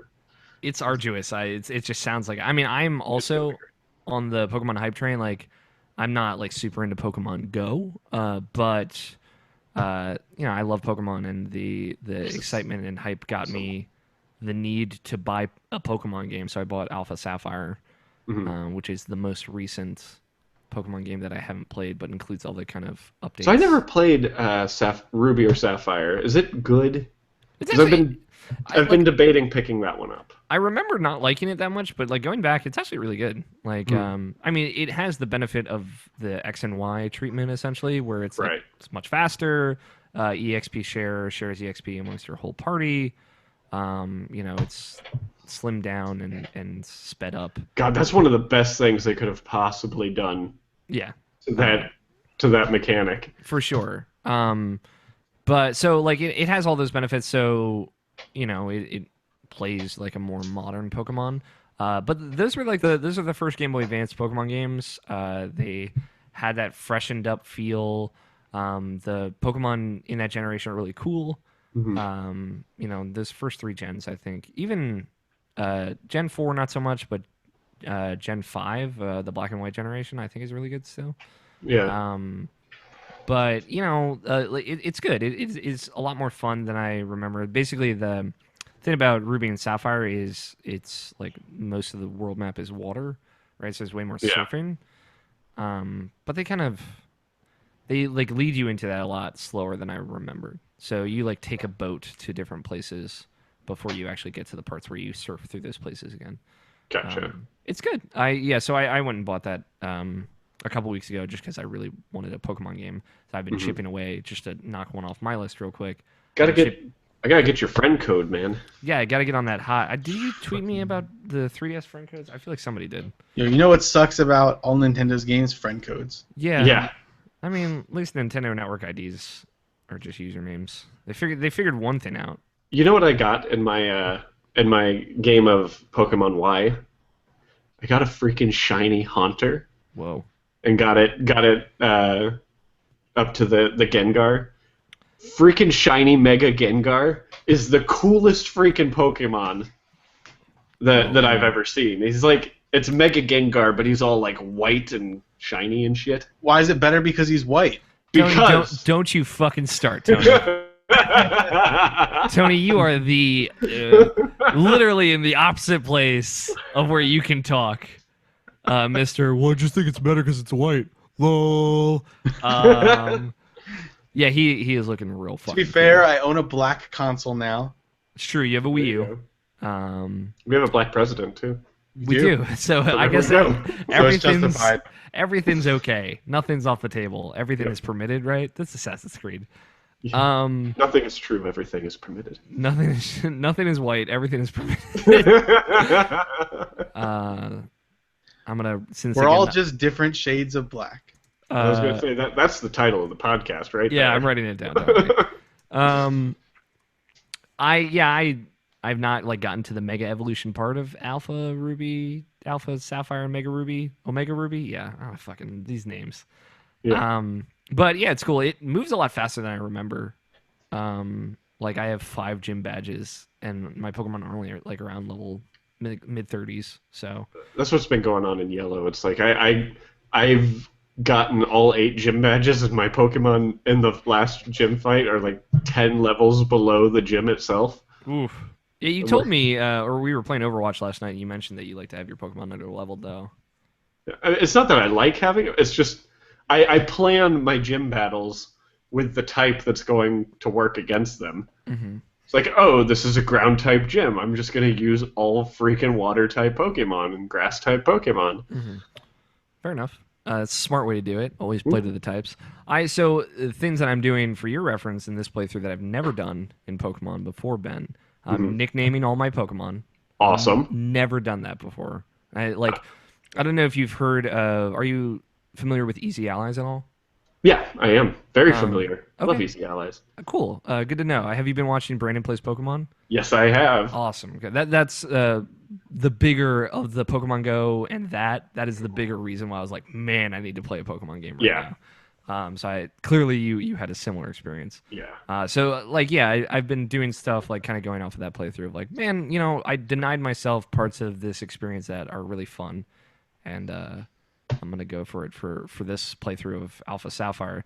So I've got all nicknamed Pokemon. I'm trying to catch more Pokemon. Typically, I only catch like 8, and then like just stick with them. But dude, you're gonna catch all of them. That's kind of the part of the game. I'm definitely not gonna catch all of them. I like to see all of them. I like in X and Y. I finished the Pokedex, which I was very proud of. I'd never done that before, as far as like just seeing all the Pokemon. But yeah, so I've caught like more. Like I think I'm like 10 Pokemon now, which is a lot for me, and I'm still pretty early in the game, I think. Mm-hmm. So I'm trying to catch more Pokemon, nicknaming them all, trying to have more fun with it, trying to switch up my team more. So it's been fun. It's been a refreshing experience. Are you one of those where your starter is like pretty much always your strongest by far? He's not my strongest by far. He is my strongest, but he's only like 3 levels higher than my other strongest, which is my Gyarados. Or Gyarados, as I lovingly like to call him sometimes, or her, I guess. I have a Gyarados named Thunder that I'm pretty happy with. But yeah, that's a good game if you need to hop in it. I should have waited until Sun and Moon to play, but since I needed a Pokemon game, I'm super stoked about Sun and Moon. Yeah, I've been trying not to see any of the new Pokemon since I kind of want it to be a surprise. But you've seen the starters, I assume. Yeah, right? obviously. I mean, we had to have our discussion about the starters here. So which starter are you going with? Since I missed that. Probably Litten, just because it's a lit kitten, and I just dude. I can't help myself. But like, I like Poplio. Dude, right? Poplio. That's I always start Alex with the just water type. hates the shit out of Poplio. That's why he's picking so untrue. I bet his 3rd evolution looks like a fucking badass. I bet it does. I bet his Mega Evolution of that also looks like a badass. Also, you know what drives me nuts? People keep calling him a seal Pokemon. He's a fucking sea lion. Yeah, he's a sea lion. Do people know what the difference between a seal and a sea lion is? What's a No. sea lion? Let me educate you real fast, okay? All A right, sea Mr. lion. Veterinarian. A sea lion sits up on its legs. It can stand up. Mhm. The fucking seal is just a freaking sea sausage. It rolls around. It has ears that stick out. And Yeah. fucking sea lions, man, are so much cooler than seals. Yeah, and he's got like a little He's got like a puppy dog face. He's adorable. Yeah, and he blows snot bubbles. Come on. Yeah, I'm a fan of Poplio. He's cute. They're all cute. I do have to say, Rowlett was so freaking cool looking that I was debating on breaking my water type starter for this game, but Poplio is just Do you too always cool. go water? I always go water. I typically go Except for grass. Cyndaquil. I picked Cyndaquil in my game of Silver. Okay, fair enough. I mean, any option is better than Mudkip, though. Yeah. I honestly couldn't even remember what the water type Pokemon in that. Yeah, I dude, remember I heard you Chikorita. like Mudkips, though. Heard. I'm bringing it back. I'm bringing back. I hear you like Mudkips. So much garbage. What's his like the third evolution is got Swampert. yeah Swampert, and then there's Mega Swampert. Mega Oh, there- Swampert looks real cool though. I'm not gonna lie. Yeah, Mudkip's cute, but Oh, no, Totodile was the water type in Gold and Silver. Marshtomp, excuse me. Oh, yeah. Marshtomp and then Swampert. And then Mega Swampert, who's just like a bigger, buffer Swampert. I liked the black and white one. I liked Oshawott. Oshawott was cute, yeah. I was really upset that he was an otter, and then he was like I don't even know what the hell he was. Oh, he turned into a monster. Yeah. Just like Turtwig turned into the Torterra is like a terrifying creature. Yeah, but it's still a turtle-looking thing. Yeah, it's true. Fair enough. Samaroot does not look like a freaking otter. Greninja's where it's at, though. Dude, Greninja, shiny Greninja. That's where that's what's up. I've been trying to breed that shiny Greninja because he's all black. Oh yeah, he's cool. He looks like he's actually a ninja. Yeah. Pokemon's cool. Pokemon's very cool. You've also been playing Pokemon Go. Yeah. You wrote that down at least. I don't know if you want to Yes. talk about it. No, I this morning, Alex, I got up at around 7. Mhm. I didn't mean to get up at 7, and I streamed some Overwatch for a little while, Okay. and then I was like, I'm gonna go for a Poke Walkabout, and the town I live in is like just littered with Pokestops and gyms. Mhm. Like my walk to and from work, I can hit 16 Pokestops and 3 gyms on the way to work and back. But I went into a shopping center that's right around the corner from me, and I sat on a bench for like almost 2 hours because it was surrounded by 3 Pokestops with lures dropped at them. Oh, good. So, And- did you have buddies with you? Yeah, so the most amount of people that were sitting in this like little alley of the shopping center was 22 freaking people sitting there on their phones playing Pokemon Go. And it was fantastic. I went from a level 12 to a level 16. Cool. So it was nice. It was I'm beautiful. not like a big Pokemon Go fan. I did. Well, that's okay. You're allowed to be the spawn of Satan. I did hit level 5, and I caught a Dratini, and it has not asked me to choose a team yet, so I'm prolonging that as long as possible. I guarantee I won't choose Team Instinct, though. Whatever it is, the people on this podcast, as well as the people I live with, are all Team Instinct. I'm not. Okay. Just Are fucking you- Team Mystic all the way, Team bitches. Mystic. Nope. You're the worst team. I don't We're want gonna have to to start call off this podcast. I don't want to start a gang war on this show. But basically, you're the worst team because originally the description for your legendary Pokemon was wrong. Yeah, it was Arctic Yeah. Q's you. Arctic. That's what it was, right? I don't know what Scott's talking about. Scott was trying to convince me to like game Pokemon Go and play it like quote unquote efficiently yesterday or last week. Not yesterday. Ooh, it was definitely a week ago. And I can't get into this. I feel like I understand that there is a best way to play Pokemon Go, but I can't live in a world where that's true. It's very simple. All you do is you don't do anything with your Pidgeys or that Yes. extra double luck egg that you have Yeah. until you have enough to evolve 60 of them. Oh, good. And that's all. That's it. That's it. Yeah, while I was sitting in that Everyone corner, otherwise. I had a lucky egg, and I think I evolved like 14 Pokemon. It's Nice. great. I like, I popped it up this week. I caught a Dratini. And I like, that's a pretty rare Pokemon, so I was happy. And then I closed it. I hatched an egg too, and I Nice. hatched into a Clefairy. Oh, nice. Which I think Clefairy is also a cool Pokemon. I wouldn't call Clefairy rare by any means, but here we are in a post Pokemon Go world. Yes, we are. 7 Ways to Die is on your list. 7 Days to Die. 7 Days to Die. Is this that survival horror game? Yeah, it's like Minecraft but with zombies. Okay, I've heard that before. I'm gonna let you know. And I'm only playing it because other friends of mine are playing it, and they just convinced me to start playing it. I have zero interest in it, but then all of a sudden I started playing it, and I can't really stop. I can't stop. Like it's kind of it's a really fun game. I started in my own world and ended up in the middle of the snow and found a house pretty close to me and fortified it, and then there were zombies all around me, and I hid in my house all night. And then when I woke up, and then when it was morning, I stepped outside, and there was a fucking bear there, and it destroyed me. Not sure if we're talking about real life. No.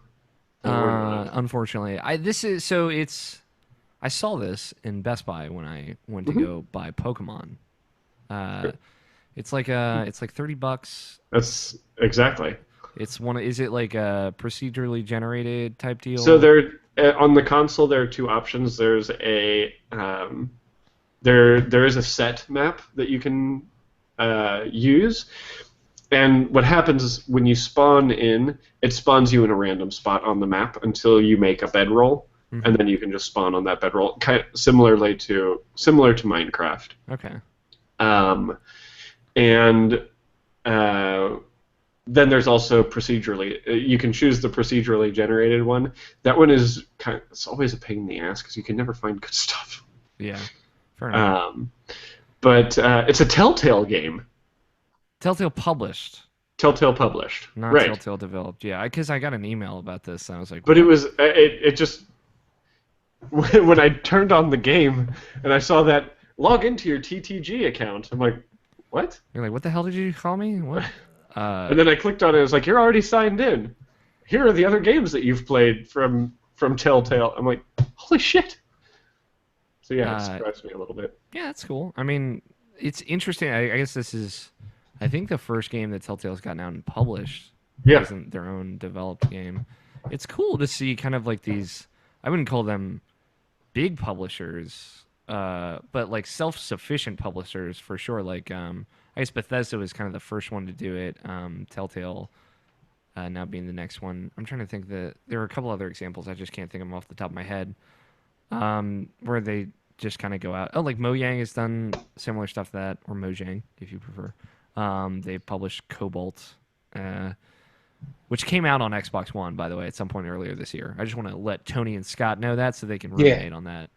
I think I own that game in some regard. I just have to download it. So yeah, it's cool to see those kind of middle-tier publishers reappearing. Absolutely. Is it good? Is it like actually good, or do you just keep playing It's fun. Okay. I wouldn't say it's good or great, but it's a fun game, especially if you know other people playing it. Like it's not. I don't often sit down and just play it by myself. But it's like there are a few friends of mine that we have a world that we keep going into. We just keep building it bigger and bigger, and that's cool. Yeah.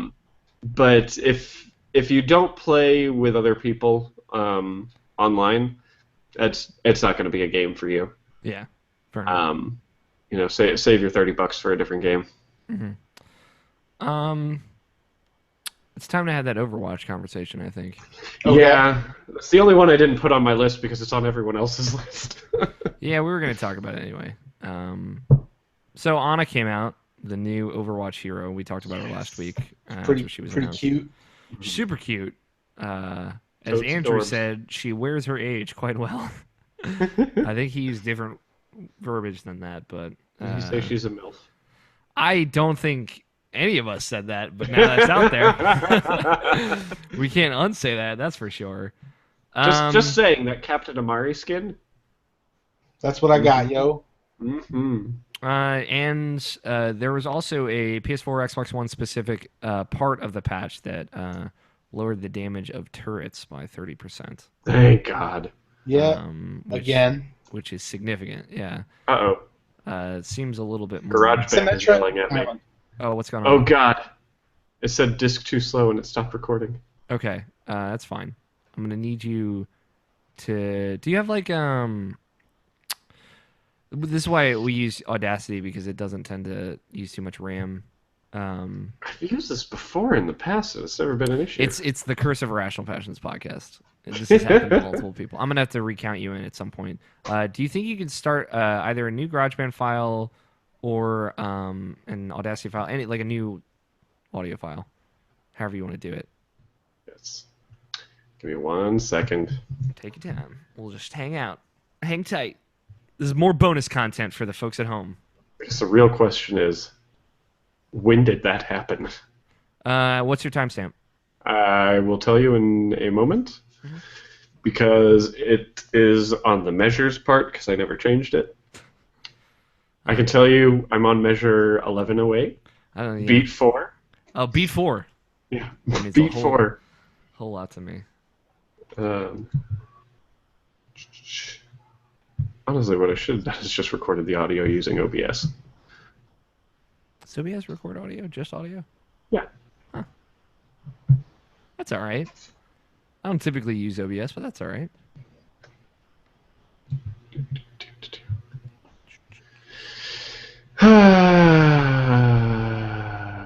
Okay.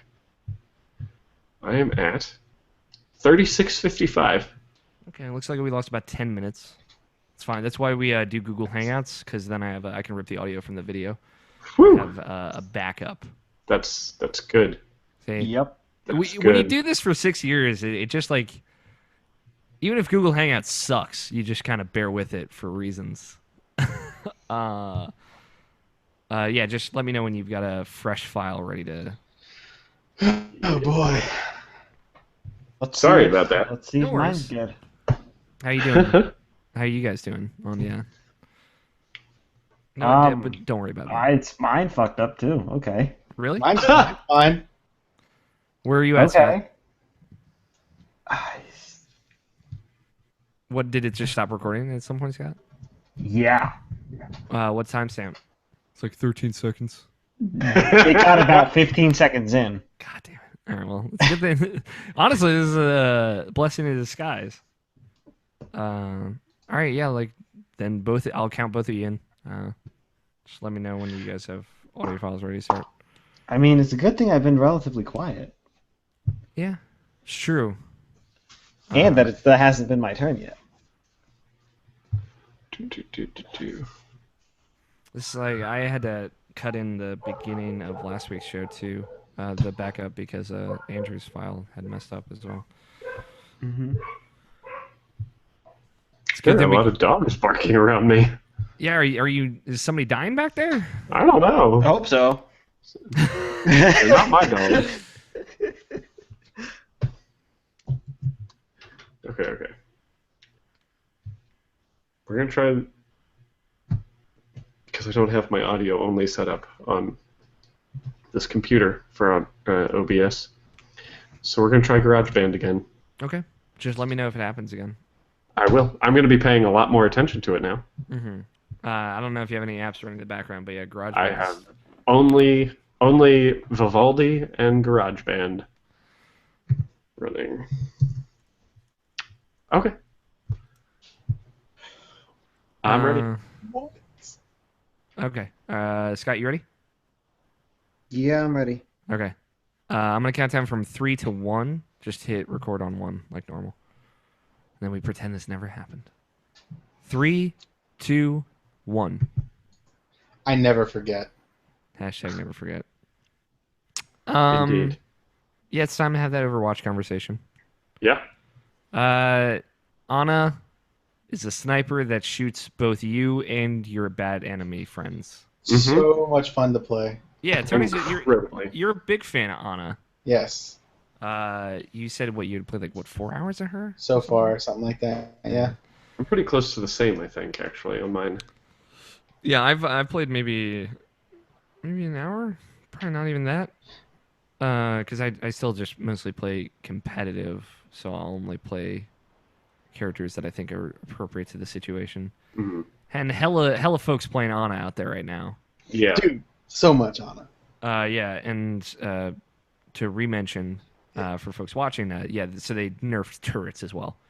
Yeah. I had been saving my overcoins, Mm-hmm. and I purchased a skin, a highlight intro, an emote, You got the teabag emote, right? oh yeah, Yeah. a victory pose, and a voice line. So I just bought a whole kit. Yeah, your Ana assembly kit. Yeah. Yeah, the patch is pretty significant. It's definitely it feels different. Like I tweeted out, I think it was yesterday or the day before. Yeah, Overwatch just continues to get better and better. Mhm. And it's not like necessarily a new thing for Blizzard games, as we've all discussed in the past, but it is a new thing for first-person shooters. Absolutely. There are definitely things like Destiny have come before that have gotten plenty of updates as it's gone on. Oh, good. We're talking about Destiny. Oh yeah, there it is. Finally, sweet release. And Counter-Strike obviously always been like a thing that's been taken care of and updated frequently. But in the console competitive first-person shooter scene, there's never been a game like Overwatch, really. Not quite, at the very least. So it's cool. Like it's cool to see this evolve. It already feels like different than when it initially came out. So I play a lot of Zenyatta. He's my most played in competitive, and he's way cooler now. Oh my god. I don't know. I think Zenyatta is going to need to get nerfed. Did you run into some rough Zenyatta? Every single Zenyatta I've run into now is rough. Like, I don't understand why they added, what is it, like 50 shield to him? Yeah. It should have been 50 health. So Tony, you understand the health shield armor situation better than I do. How does that roll out? How does that work? Tony just disappeared. He turned into a ghost. So, as far as health shield armor, armor is essentially extra health. Uh-huh. Yeah. It doesn't regenerate. Uh-huh. Unless you have a healer on you. And shield regenerates on its own. Yes. Right. And they essentially added 50 more regeneratable health to Zenyatta. Yeah. So real quick on the topic of what armor does, it actually for every time damage hits you while you have armor, and it's then that damage is reduced by 5. Right. So that's why people like D.Va are so much more difficult to take down if you're playing someone like Tracer, who shoots you a whole ton of times in a short amount of time. But D.Va is much easier to take out with someone like Junkrat, who does a lot of damage all at once. Because for each bullet that Tracer does, you're reducing 5 damage, but every explosion from Junkrat's only reduced once. Okay. But and so the big thing is, if you can get shields on top of your armor, that effect works through the duration of both the armor and the shields. Okay. Yeah. So shields, you've referred to them as the worst kind of health, Tony. Why is that? Sorry? You've referred to shields as the worst kind of health in previous episodes. Shields are the worst because they regenerate on people who have them normally. Yeah. But if you gain shields from Symmetra, it's basically like she just gave you 25 normal health. I mean, the worst actual health is just health, because there's nothing that does anything about it. But it doesn't give you an extra bonus like Torbjorn armor does. Mm-hmm. So it's just kind of extra. Yeah, I mean, I think the reason they gave Zen more shields is Can't you not directly heal shields either? You can. I believe you can, because I've been shooting people with Ana recently, and it's been giving them back their shields. And I main a Mercy, and I've always been able to regen shields for like a Zarya on my team. Yeah, I mean, it's because Zen is very much a pop in, pop out. I feel like, or at least he can be, you know. But he was, you know, it's him and Tracer had the least amount of health before, and now he has 50 more shields than Tracer has health. And I don't know, like it feels all right for him. He still goes down really quickly, especially if you get close. He just has a little bit more survivability. The big thing for his, like what they changed with him is he has his debuff orb and his buff orb or his healing orb. Now Discord and Harmony. Yeah, now they go out A lot faster. 300% faster, I think was the specific. Yeah, it's almost instant. It's almost instant. Yeah, which is like the biggest difference because now he can get a Discord orb on multiple people back to back to back very quickly.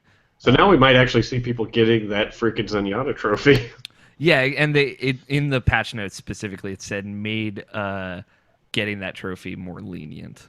So that's 0.1%. Yeah, that's significant. That feels they made his primary attack a little bit stronger and his charge attack a little bit weaker as well, but and they made him faster.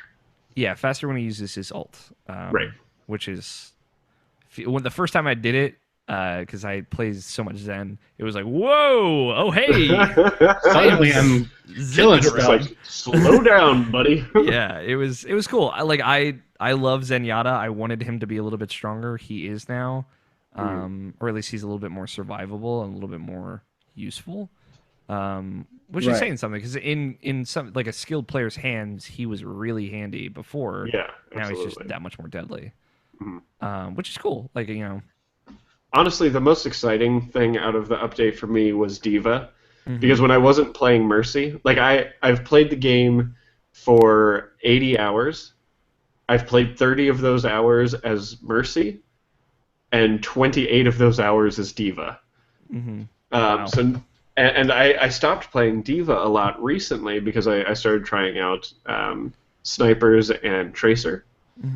But this new update with how the defense matrix works now, is just.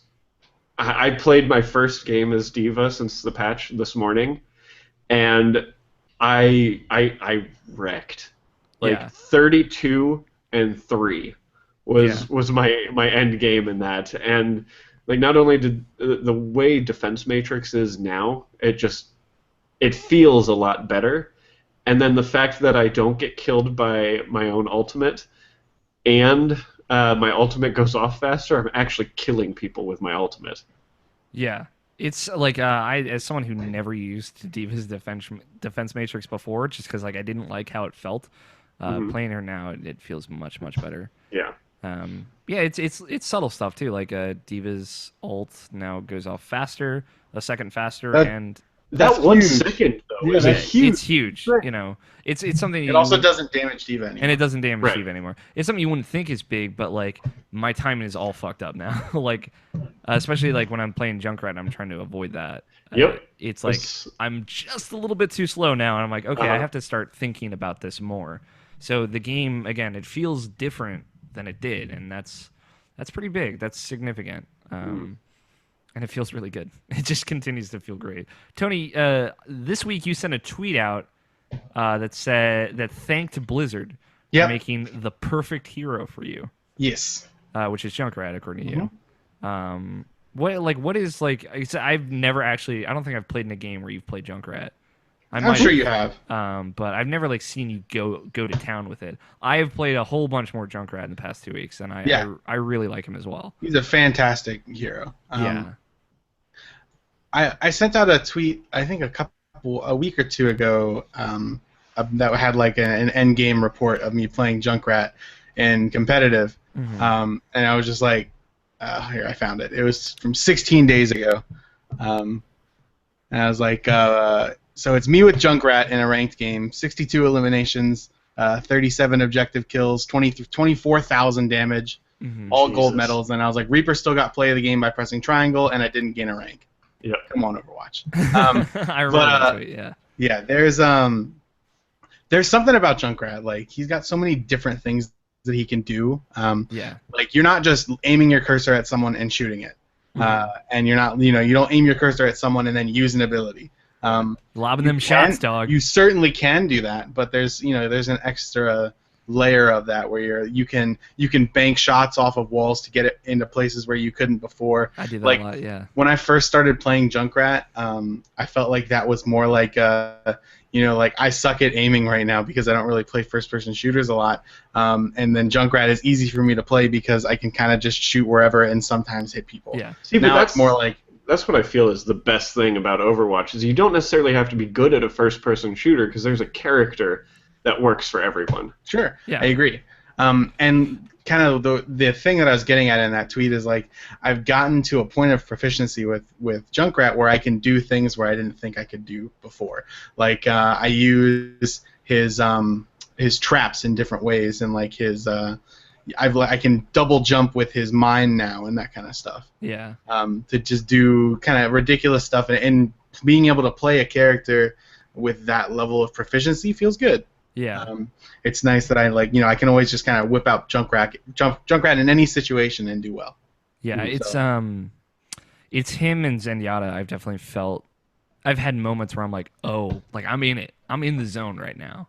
Yeah, definitely. Where like I've like thrown Junk's like mine or like thrown a trap, caught someone in it like right in front of me, thrown a mine, used that to push me away from them while they're still stuck, and then like gone off a ledge and then like shot up and like had it bounce off the ceiling and hit them and kill them, like stuff like that. It happens so quickly, and I'm like, I did all that because I meant to do it, and it feels really, really good. So there's cool stuff like that, and I feel like when you're using all of his abilities really well, I definitely agree. He's got such a array of I like characters in games like this with very high skill ceilings. That's one of the reasons why Junkrat is my number one played character, and then Genji is number 2.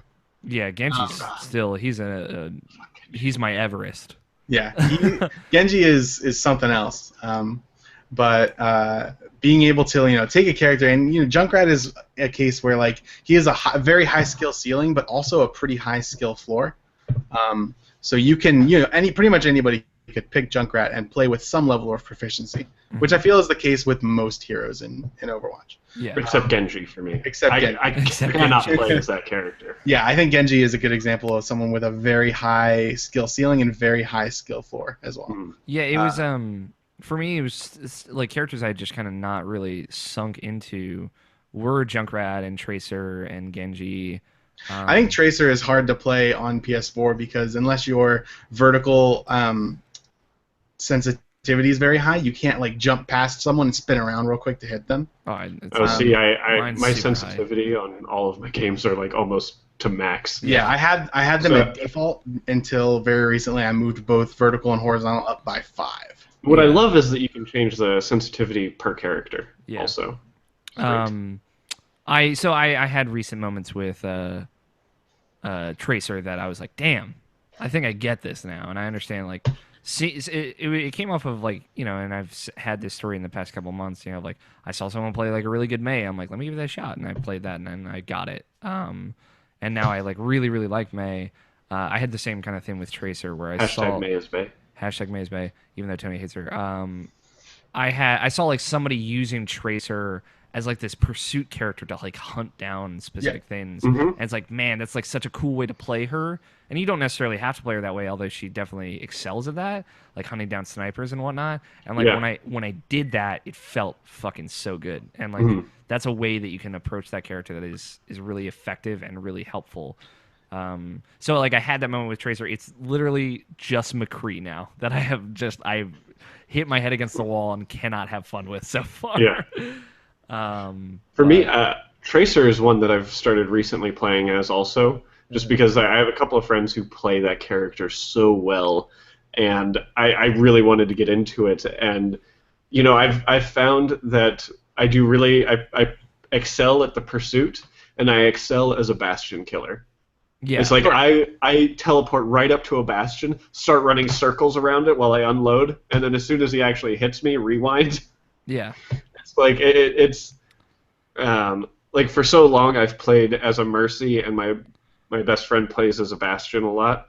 So it's like I've gotten to understand Bastion really well. So it's like learning to counter it, and just that tracer, and then the pulse grenade. I got a four kills with one pulse grenade. Nice. Feels good. On the Temple of Anubis while we were attacking, and it was just it was great. It was I stuck it to a Mercy that was trying to heal a low health Reinhardt, and then there was a Torbjorn next to it, and a Pharah next to that, and it was beautiful. Yeah. It's Anna's really cool as well. Like, you know, she's in that same family as like Junkrat of like has a lot of tools at her disposal. That can, all of her skills do something for your allies and your enemies. Yeah, they have multiple uses, which is really cool. And you don't have to toggle between it, which is nice. It's you just throw a grenade at your friend to heal them, or at your enemy to hurt them and prevent them from getting healed. Also, which is it's a nice. It's good to have that as like access to an ability like that. I had a buddy use that on an enemy Zenyatta who just used his ult. All of them had grouped up on each other, and he tossed that thing right on top of all of those people. Yeah. So no one was healing from Zenyatta's ult, and it was nice.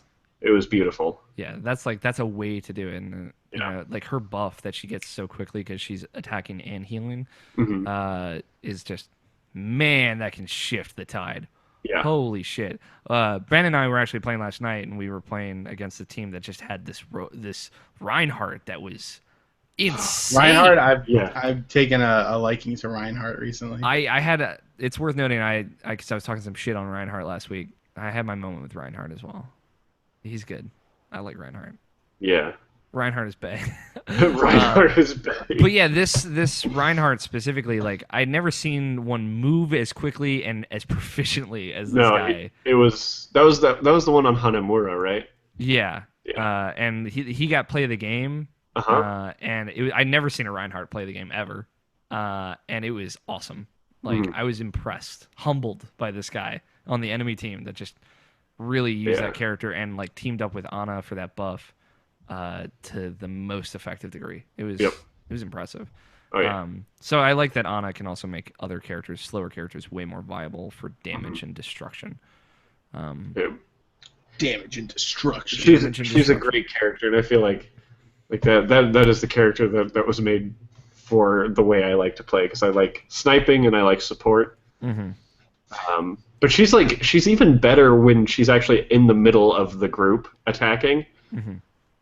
As long as everyone else is protecting you properly. She's a little squishy, but naturally. She has 200 health. Did you guys read the backstory of like Ana? I saw a little bit, not a lot. Like the whole faking her death, and like the reason she's missing her eye is because she was looking down the scope of her sniper, saw Widowmaker and didn't take the shot, and Widowmaker did take the shot and goodbye. Shot her eyeball out. That's cool. Somehow didn't destroy your brain. Yeah. It's like a Fight Club moment for sure.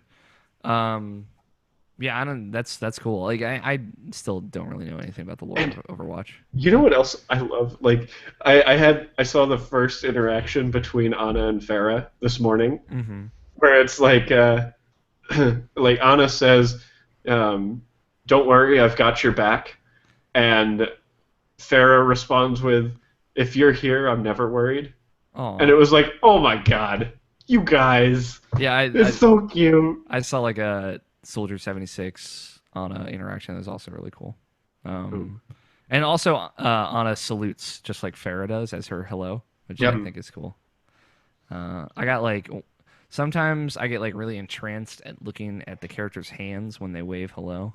And when Reinhardt waves Alex hello. has a hand fetish. We got it. Yeah, it's weird. Or you know how Reaper looks like he's groping a breast when he says hi? Yeah, it's true. Hi. He's got that. And it's weird. Reinhardt's got like short little stubby fingers. It's cute. Anyway. I was gonna say I purchased a spray for Ana that's like the Z's. Mhm. Uh-huh. So I did. I like shooting people, putting them to sleep, then running up and putting the Z's next to them on the ground. And die before I hit them. It's really good. I have a video up on Twitter of that. That's When a fantastic. Reaper teleported into like a group of us and then tried to use his ultimate, and I put him to sleep and put the thing next to him. How It was- satisfying is that? Oh, it's so funny. Yo, the sleep animation is 10 out of 10. Yeah. And the sound effect that goes with it, that's like. Yeah. It sucks when you get hit with it, though. So I guess you it get back it up also if you... sucks when you shoot a Genji that's deflecting things at you. Oh, with it. yeah. Because that happened to me earlier today. I'm like, oh my god. Scott, Fucking Genji. have you played around with Ana at all yet? Or Nope. have you been distracted by I other figured that you'd video like games? her, Scott, because you play like all Widowmaker. Yeah, because Scott's a filthy scrub lord. Pretty sure that's what we called you before. I mean, As long it as you is- don't play bad like an attack Widowmaker that doesn't go for the points when we're in overtime, Yeah. it's fine.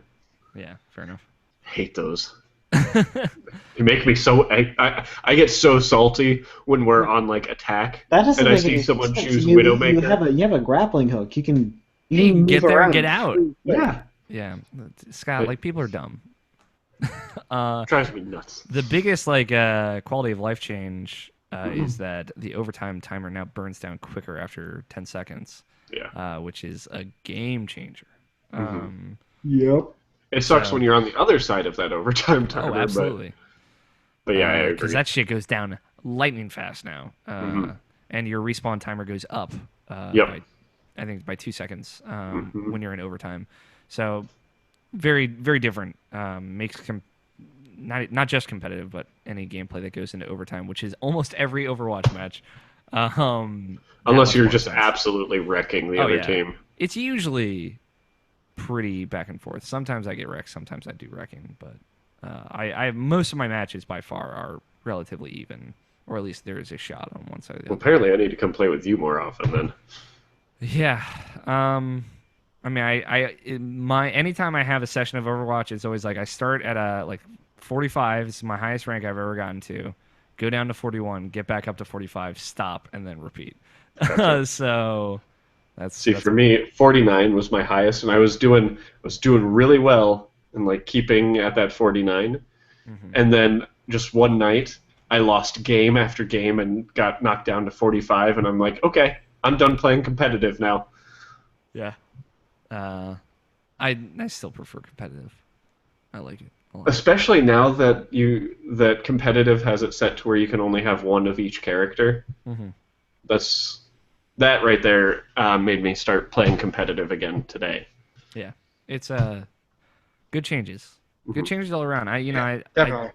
I think some of these things might get rebalanced or changed, especially if new heroes come out. The only thing I will say now at this point, after having played it a lot for 2 months now, is the game desperately needs more maps. And I know they're working on 4 Yeah. new maps. I'm guessing for the next major update that'll probably come sometime in August. But yeah, it definitely needs it. I've been loving the turnaround time that they've had. Also, like they announce something and then almost a week later, it's like, okay, it's live. Yeah, it was like live on the test. The Ana was live on the test PC servers last week when we recorded, Right. and then it was out on PC on Monday, and then out on PS4, Xbox One on like Wednesday or Thursday. So yeah, Yeah. that's impressive. But Blizzard's got that Blizzard money, so they can probably get patches through cert pretty quickly. Yeah, good for them. Yeah, true enough. This game's doing all right, from what I understand. That's all you've been playing, right, Ben? Yeah. Yes. That's Just just all I've been playing. to touch on my games, because I only have one that I haven't talked about, which is Fury. I I played have that downloaded. Yeah, I played a little bit more of that. I finished the second boss fight, kind of got into the third. I was actually going to play more before we recorded today, but I had to do some IP stuff. But yeah, that second boss fight's really good. It was a thing of like I gave it a week, came back to it, and I just destroyed the second boss fight. Didn't die once. I'm like, of course. Third boss fight's very different. Have you gotten that far, Tony? I don't know if you've played any more of it. I haven't. I've been kind of preoccupied with the other games I've been playing. Yeah, that's fair. It's 4 health bars instead of 6 for this boss fight, but the rounds are significantly longer. And it's basically it's an old man that kind of has time powers. It's way more shmuppy than the second boss fight, which is a little bit more melee. And the first one was kind of a balance of both. So there's like way more like filling the entire arena with bullets and kind of maneuvering through them and thinking about it and using your gun. Definitely like a lot more of that, which I was it was an adjustment. I was having a lot of trouble with basically the second round of that fight is just very long. So staying alive through the like ranged part of that and the melee part of that was really tough for me. So I couldn't get through that and kind of put it down to come back to it later. But it's cool. It's different. It's a hard game, man. Yeah, it's hard, and like it's intentionally hard. It's cool because so when after like in the second phase of this third boss fight, there's a whole lot of shooting at this guy from a distance, and then he basically freezes time so you can't shoot bullets. When you shoot a bullet, it immediately pops out in front of you, and it just doesn't go anywhere. So the more you shoot, it actually just populates the field with things that you have to avoid. So you can't shoot anymore, and then he just starts attacking you while you're essentially moving through this minefield. So you have to start thinking about it differently, which is cool. It's just like then with him versus the boss fights before it, he has more of a delay between he gives you like there's like a flash of white before you can counter something. There's more of a delay between that and when he actually attacks. So it's like a completely different timing. That's cool. Like it feels very different than anything else in the game so far, which is it's a massive shake-up for a game that seems like there's not a whole lot of it. I gotta get back to it. And it's been nice to not like just to chip away at that a little bit by bit. But yeah, the whole like long dialogue-driven scenes of like walking between boss fights in that game is super up my alley. It's very much my style. But that's the only other thing I've really been playing outside of Pokemon and Overwatch. I feel like there's one other thing that I just can't think of. But I can't think of it, so I guess it's not important. Tokyo Mirage Sessions still in the shrink wrap, as I said before we started the show. So hopefully I will start that soon. Where are we at? We're at an hour 15. Let's take a break. Nabishin had to peace out for the night. He's just been exhausted for the past few weeks, if you couldn't tell. Yeah. So if you get the chance, if you're listening right now or you're watching, maybe tweet at Nabishin 186 NABESHIN. Is that right? 186. And send him some love. Let him know that you love him. Yeah, he's definitely just stress work. So he stepped out. I can tell you on his list he had Zelda: A Link Between Worlds, which is a interesting call out. Hey, you want to hear a fun fact about Be Ridiculous over here? The real Sure. Benpai? Yeah, the real Benpai. I've never finished a Zelda game. You should do that. You're a monster. I wouldn't go that far. There's some good ones out there. Always go that far when it comes to Zelda. Okay, fair enough. Nabishin's played Rhythm Heaven Mega Mix, Overwatch, Pokemon Yellow, and Pokemon Gold. I love Gold and Silver. Those were great games. Hell yeah, and Resident Evil 5 as well. Rest in peace, Iwata. Yes. We hit the 1 year anniversary of that this Recently. past week. Yeah. So that's what he's been playing at the very least. You can probably tweet at him, ask him about those. We're gonna take a quick break. When we come back, we'll kind of wrap it up with Tony and Scott's games, go through some news, get some emails and questions, and throw it out. So we will be back in just a little bit. Just a little bit. So you want to keep recording through this? I assume you're still recording. Yes, I'm still recording. Mine's good. Cool. Scott, are you good? I'm good. Good. I am gonna go get a drink. I will be right back. I'm going to refill my water and pee, so I will also be back. I'm gonna get a snack.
I'm back.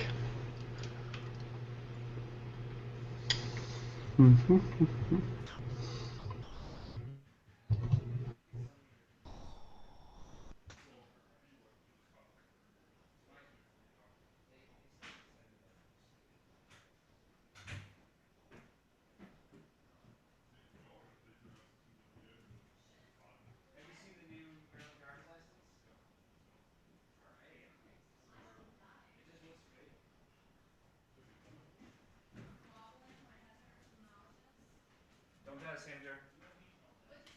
Don't die.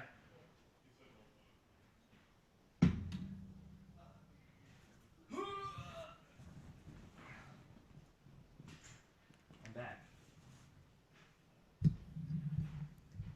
Bonjour. Bonsueno. What are you eating, Ben? You're just eating a whole bunch of stuff. More of the food that Lee made. Oh, I gotcha. Make sure that this is gonna be ready. Scott, Tony, you guys back? I am back. Yay! All right, let's see what Danny sent me via Snapchat. Hopefully, nothing incredibly incriminating.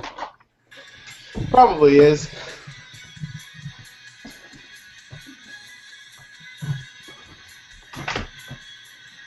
He's with a very pretty girl, and they were listening to Persona 5's main theme song. Yep. Can't confirm. That's what happened. Persona 5. I cannot wait for you. Yeah, we want to talk about the Destiny equivalent for Alex O'Neill. That's that game. All right, are we ready to go? Do you need a minute there, Ben? Yeah.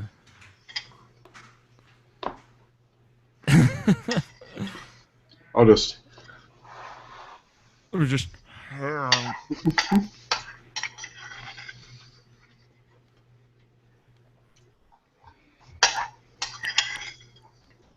Ooh, there's a new. It's just all this Marvel stuff is happening while we're recording. Gotta just be good stuff to go back to after we're done. Marvel Ultimate Alliance collection coming out. Yeah, my neighbors, some of my friends live down the street from me. Me and my friend Grant started playing Alliance 2 because he loves that game. $60 though. That's way too much. Yeah. For Same like the Elder Scrolls Special Edition is $60. that I can slightly understand because they're supposed to bring the whole mod support to it, and Yeah, but it's still too and that much. one's remastered in a new engine, isn't it? It's just updated. It's not a new engine. Okay. It's just updated. Oh, Still, fine. $60 for a 5-year-old game is too much, I think. But At least there's more to do in that game than in both Ultimate Alliance games. yeah, fair enough. You know, you get at least $60 worth of that game, especially if you've never played it before. And it comes with all the DLC. Yeah. There was a DLC for Marvel Ultimate Alliance. There was none of that shit. All right, let's. You guys ready? We're taking it back. Welcome back. Hi. Hello. Hi, hello, buongiorno. Tony, video games. Video games. Yeah. I played those. What'd you play? So I played a copious amount of Super Mario Maker. Good. That game's good. That game is good. Any good level callouts?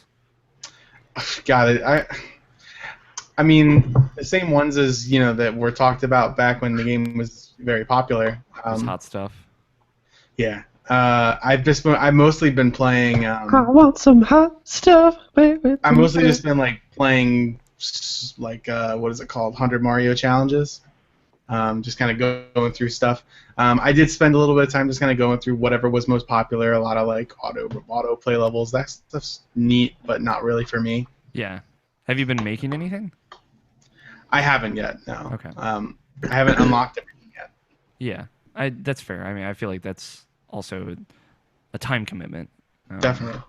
And I have too many games to be playing to spend a lot of time on one level for Mario Maker. And I know you're playing Tokyo Mirage Sessions as well. How you feeling about the Wii U overall? I like it. I mean, I was waiting for there to be more than just Mario Maker, for me to buy one. And Mirage Sessions is a real good game. So What I've is been this Mirage Sessions that has been brought up multiple times? Tokyo Mirage Sessions Sharp FE was announced as Fire Emblem Cross Shin Megami Tensei. Oh, right. Okay. And is anime as fuck. Apparently. It's real good. AF. AF, as the kids are saying. Mm-hmm. Yeah. An update in that regard? You didn't really talk about it last week. So yeah, I actually have played it quite a bit more. Mm-hmm. All my characters are level 50 now. Whew. And I've been I'm between chapter 3 and chapter 4. Okay. I don't know how far the game goes, but I like the way that the game shapes out is you go through a chapter, then it gives you an intermission to kind of do all your social link stuff. And I'm the type of person where I want to do everything that is available before I move on. So I'm like in the middle of a side story that you had to be level 47. That was the recommended level. And when I got to the middle chapter, I was only like level 30. So I was grinding for a while, got all the way up to close to 50, and now here I am. Okay. But it's been good stuff. Is that game like linear? Or...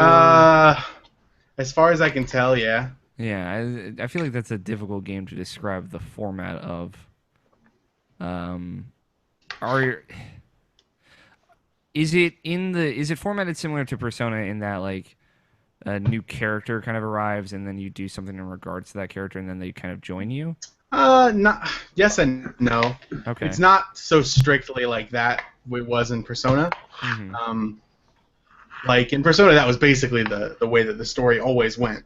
Yeah. In Tokyo Mirage, it's more like you start with you as the main character and your two friends, like your childhood friends. That's the beginning party, let's say. Okay.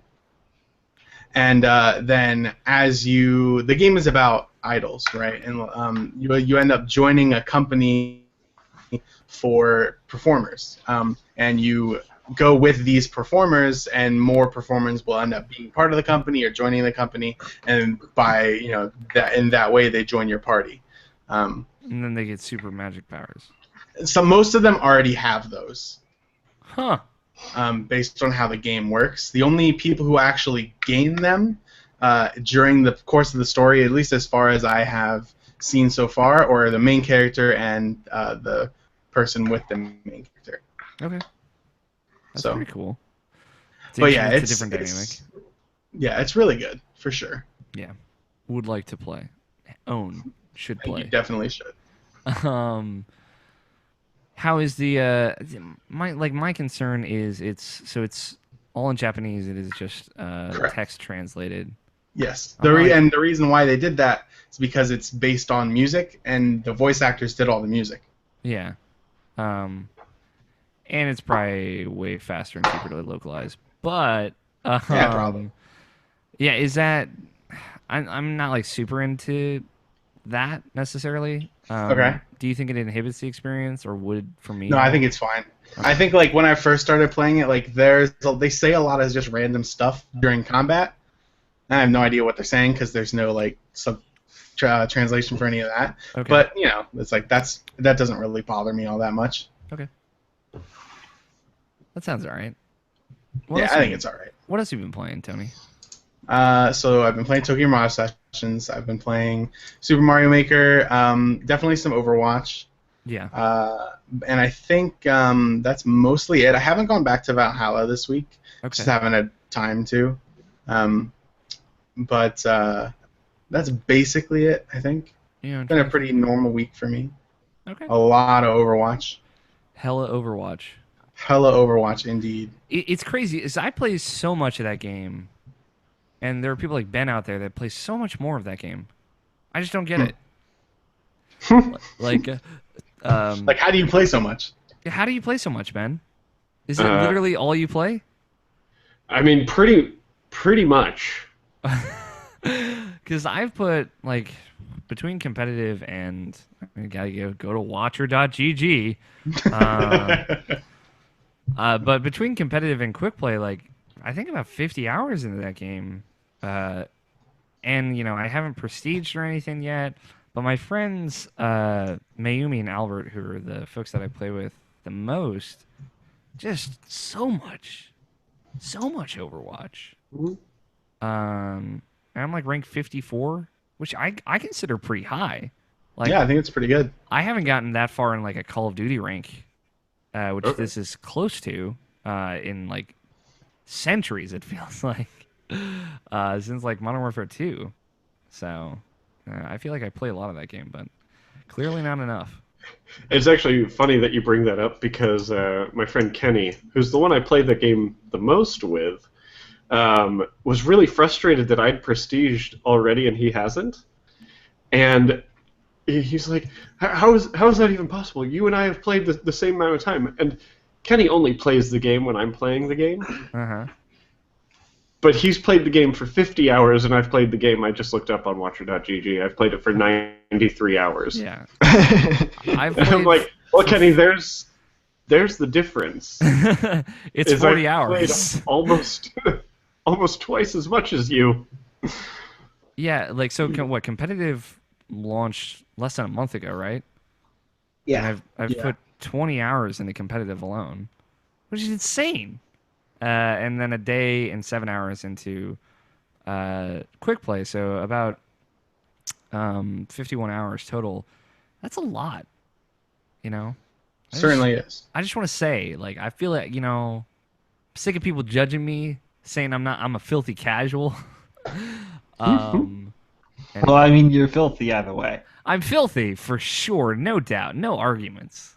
But I blame it on Gus. yeah, that's fair. It is. I'm like, it's funny when you look at my competitive like win lose ratio. It is like I win almost exactly how many I lose. Same here. I'm 47 to 49 wins total. Win loss total. It's like this is insane. I'm like literally stagnating. Basically, I've been ranked perfectly. Is what I'm saying. I will never be better than I am now. I've been playing 97 hours. That's a, Yeah, my win-loss is 12-14. okay. Like I said, competitive pissed me off so much in the beginning. Yeah. I really like the long form gameplay. No, I think that's it's fair. Scott, video games. I can talk about the one that's important. You can talk about whatever you want, babe. All you right. do So you. I played like the Magica. Oh my That's god. about all this week. Magica? Magic. No, I'm kidding. Oh, I was about to say like this game from 2009 or 2011, whenever it's from. Played some Dark Souls 3. I believe last time we checked, I beat only 2 bosses. Sure, I think you were on the second boss. Right, I had taken down Vort. Yeah. All right, so who's a big old scrub lord. so I kind of just ran through the Undead Settlement, that beginning part, to the tree. Okay. There was a lot of places that I didn't understand where I was, dropped down, couldn't get back, said fuck it, kept going. Yeah. Until I hit the dilapidated bridge. Yeah. Did you Makes sense, right? Did you get to the big gross tree monster? Yes. Oof, that's a rough looking boss fight. That one fucked me up a little on the inside. I'm not gonna lie to you. I thought he was cute. Yeah. He was easy. Yeah, he's not like terribly too hard, but yeah, it's fucked up that you just gotta find like all of his weird testicles on his body and destroy them. But Yeah. what you gonna do? Are you Call a few friends. Hope that the Sun Bros, which they were. Yeah, look for the Sunbros always.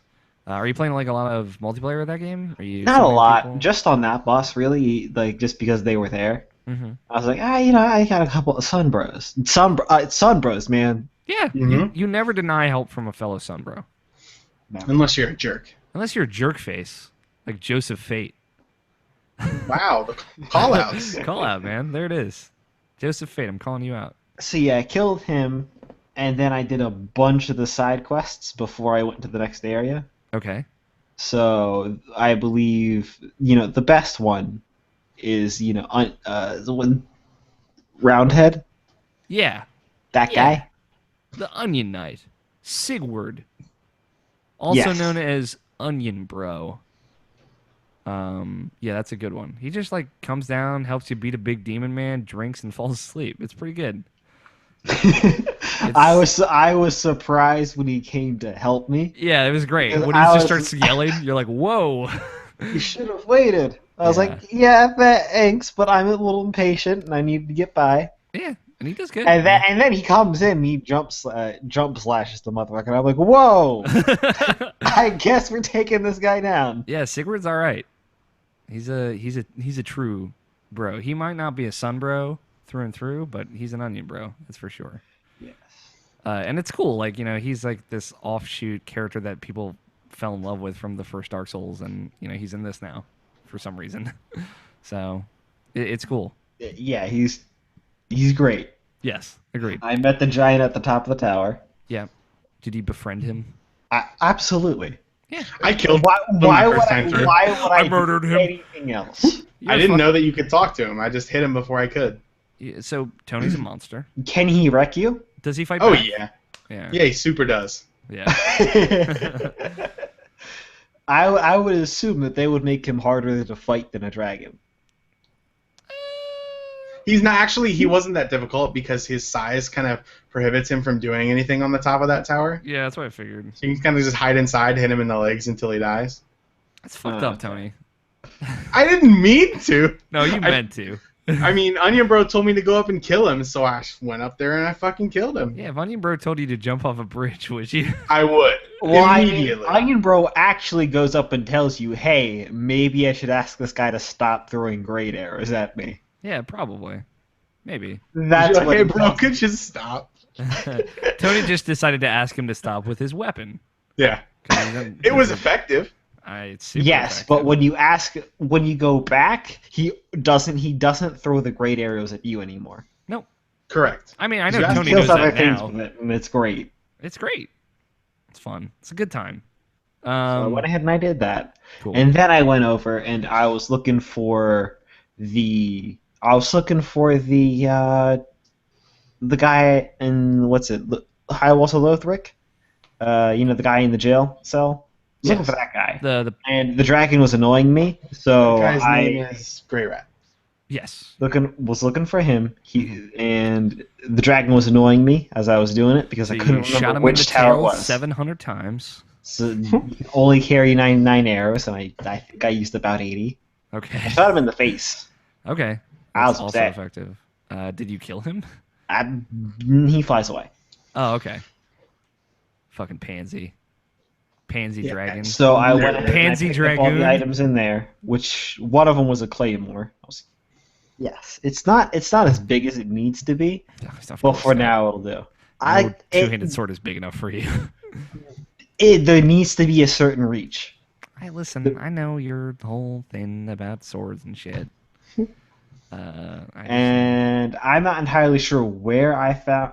I'll get into that one later. Okay. So after that, I went ahead and I did the grave key stuff. Rescued lady from that other locked cell. Okay. Befriended the hammer dude outside of it. Okay. And from there, I got wrecked from the ice boss. Oh yeah, that dude with the ice sword. Man, he sucks. Yeah, and then I realized, hey, there's pillars here, and he'll get caught behind the pillars. Yeah. I was like, you know what? I'm not gonna really learn this boss, so I went back next time, caught him behind the pillars, and then killed him when he jumped out because he would always jump too far. Yep. Yeah. I think that's how I ended up fighting that guy again. He drops his Y-hander, I think. No, he doesn't. He drops a cold sword. Or whatever. It's like a straight sword. And I have too many straight swords. Yeah, you guys start selling them. Turn them into scrap Well, I metal. mean, like they're all like different. Like there's the Astora straight sword. There's that Illith, whatever it's called, straight sword. Irithyll, straight sword. Irithyll straight sword, and then there's the regular straight sword. It's a garbage butt straight sword. just love That's my- broken straight swords. That's my favorite one. The garbage. The So garbage anyway, sometime between killing that boss, And the Road of third boss, Sacrifices? and the Road of Sacrifices, The I got Sacrificial a Road of large Tears? club. Okay, yes. You fight an NPC. They drop a big ass club. I think it's Mildred. I want to say it's Mildred. I don't know. I don't remember what her She's name in is. rags and she has a club and she tries to kill you. That's all I know. You guys and she drops might it. as well be speaking some complete other language. You need to Dark- play these games, man. Dark Souls 3 is all right. Dark Ben. Souls 3 is better than just alright. Yeah, it's pretty good. It's pretty good. I'm doing it right now. So I went ahead and I'm like, you know what? I'll give this giant club a shot. It looks like it's got reach. Oh Yeah. boy, does it have reach. Yeah. She had the flexibility, So- but Scott had the reach. Did you, I'm sorry if I Yeah. missed this, but did you go back or did you go forward and kill the Abyss Watchers yet? Abyss Watchers. Okay, that answers my question. Not yet. So are you in the forest? I'm in the forest. Alright, Sucks. so yeah, forest is not fun unless you have a Rough. knife on you. Yeah, it's real rough. You should equip a knife as your secondary weapon. It doesn't have to be charged up or anything, and just use its weapon art to move through that place. I mean, I'm wrecking the guys there with my large club. But you Well, know what the there- large club does, right? You charge it, and they get knocked down. I'm not saying like to Do attack. they get up again? But No one does that. No, they don't. The club does 400 damage. This where is I'm at. Dark Souls, It's Ben, like- not some weird song from the 90s. But I get knocked down, then I get up again. not from this Ain't battle. never gonna keep me down. Actually, I can infinite chain you. Yeah, Scott can probably actually keep those guys down with a great club. No, Just a little more stamina, and then over. it's it's complicated. Don't worry about it. Who sang that song? I have no idea. It was the Wu-Tang Clan, right? All I know is the song was the exact same lines over. No, we were just talking about this at work. Oh my god. I don't know why like a veterinarian would be talking about Because we have the radio on in the background and we Chumbawamba. Chumbawamba. That was close. Yeah. There we go. That is it. Because there are others. No, it was trivia night. There was a song that you had to match with Chumbawamba. And I was like, alright. we should have figured that out because I get knocked down is also the same words over and over again. Yep. Chumbawamba. Yeah. The unofficial sponsor of Irrational Passions podcast. So in the forest, because I'm not quite done yet, I will No, go go for ahead it. and kill Butcher Lady. Yep. At first, she kicks my shield and then wrecks me. Yeah, God, I hate it when NPCs do that. But after that, I was like, all right, if you don't like me having my shield, I'm just gonna two-hand and club you in the face. And let me tell you, she's not like that. I bet Not not. like that. Not one bit. In Yeah. fact, she fell off the cliff and died. Okay. So you're having a pretty good time with Dark Souls 3, it sounds like. Yep. So did You you can hit get people really far with the club. did you get to the second part of the forest? This part like where you gotta like light some torches. You gotta go down a ladder and then. No, you get into the I'm bonfire. still. I just met the Blue Sentinel guys, Okay. and I went ahead and I killed the knight in that one corridor because that's where I thought you were supposed to go. Yeah. I did the same thing. And I thought you then were supposed to turns out you didn't. You can't knock him down, as it turns out. And he I can't was get upset. back up again. Have you fought the Crystal Sage yet? No Crystal Sage. I did, however, take down the crabs. The Craft, I believe you mean? Crabs. Craft. Yeah, those crabs Got are. the swamp gear as well. As a guy who like again murdered plenty of crabs in his day, Fuck those those crabs real fucked me up. Like on a like internal emotional level. Especially like they have this thing where they'll grab you and they'll just like shoot their Krabby Bubbles at you. Yeah, fuck Krabby Bubbles. It's like when Kingler uses Bubble Beam in the Pokemon anime. Fucked up. Anyway, I'm glad you're having a good time with it, Scott. Absolutely. Made some good progress. Trail of Sacrifices is fun. Those dudes, what sprout wings? They're scary but cool. It's a cool enemy. Yeah, they're really annoying because like that. They're the reason why I switched over to the club because none of my other weapons would swing high enough if To they kno- did to the knock jump them out? attack. Yeah. Yeah, to knock them down.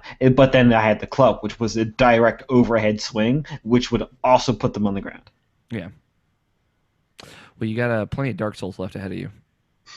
Absolutely. Good news for you, Scott. You're not even halfway there. You bet. are. So I'm catching up on because I finished the Game Grumps playing Ocarina of Time. So now I'm catching up on the Dark Souls. Game Grumps. I love Game Grumps. It's my favorite thing on the internet. There's a Game Grumps poster right behind me. Yep, it's over there. Can confirm. But I'm catching up on that series. I pretty much only watch one series at a time right now. So they actually where I'm at, they just got to the crabs, which is pretty good. It's big ass crabs. Cool.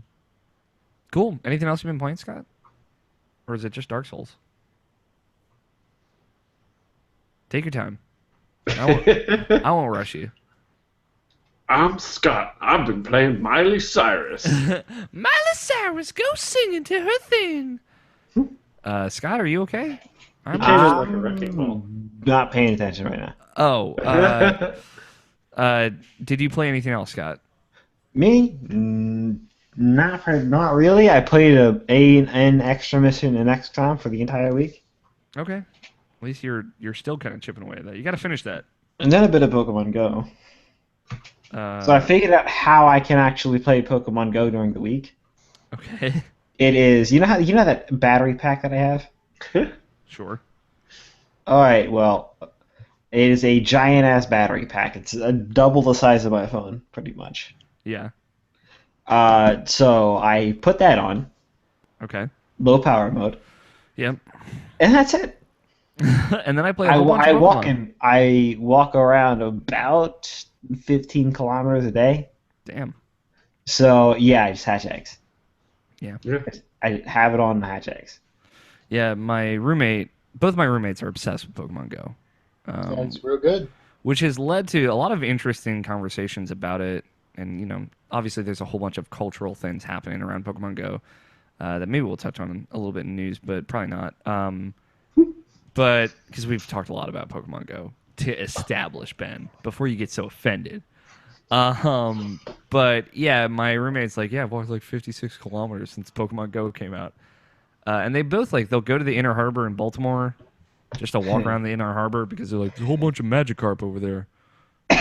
Gotta get all those Magikarp candies. Gotta get those 100 fucking Magikarp, man. Yeah. And then your Gyarados, he has 4 times weakness to ice attacks. Yeah, Yep. you're Gets like, wrecked by Vaporeon. this is garbage, and you're like, all garbage, and Pokemon Go, and yeah. Anyway, it's consumed this household's life, so I have to not play it. So is like I. So someone is sane. Yeah, so someone is. Well, I mean, I also sit in my dungeon down here and play other video games all day. I mean, look, I have a brick wall behind me, so it really is a dungeon. I should start hanging chains from there because I need to set up the proper aesthetic.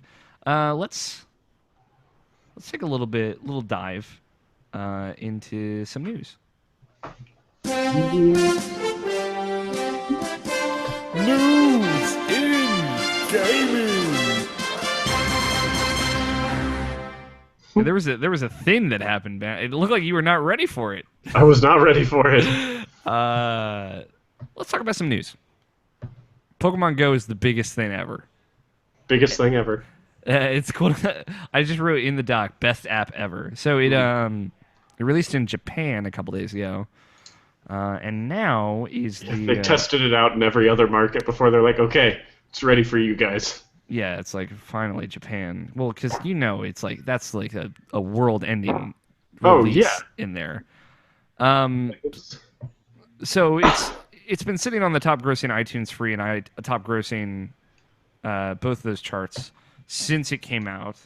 Apple confirmed that the free game was downloaded more times in its first week than any other app ever. Yeah. But they wouldn't give numbers. Yeah, of course What not. numbers? I do want numbers because that's gotta be crazy. Yeah. But that's it's bigger than Angry Birds. Candy Crush. Candy Crush. The free apps, obviously, the original Angry Birds was $1 or $2 or whatever. So maybe it's not necessarily bigger than that, but I would expect that it probably is. Yeah, it specifically says here that on this GameSpot article, written by the very talented Eddie McCooch, or Macooch, I don't know. I don't know how to say his last name. Sorry, Eddie, wherever you are. That Apple did not or chose to decline to provide specific download figures. Whatever, And man. they also declined to note which app held the record before Pokemon Go. That's a shame. Yeah, which is a shame. But it was probably like some garbage like Candy Crush or something like that.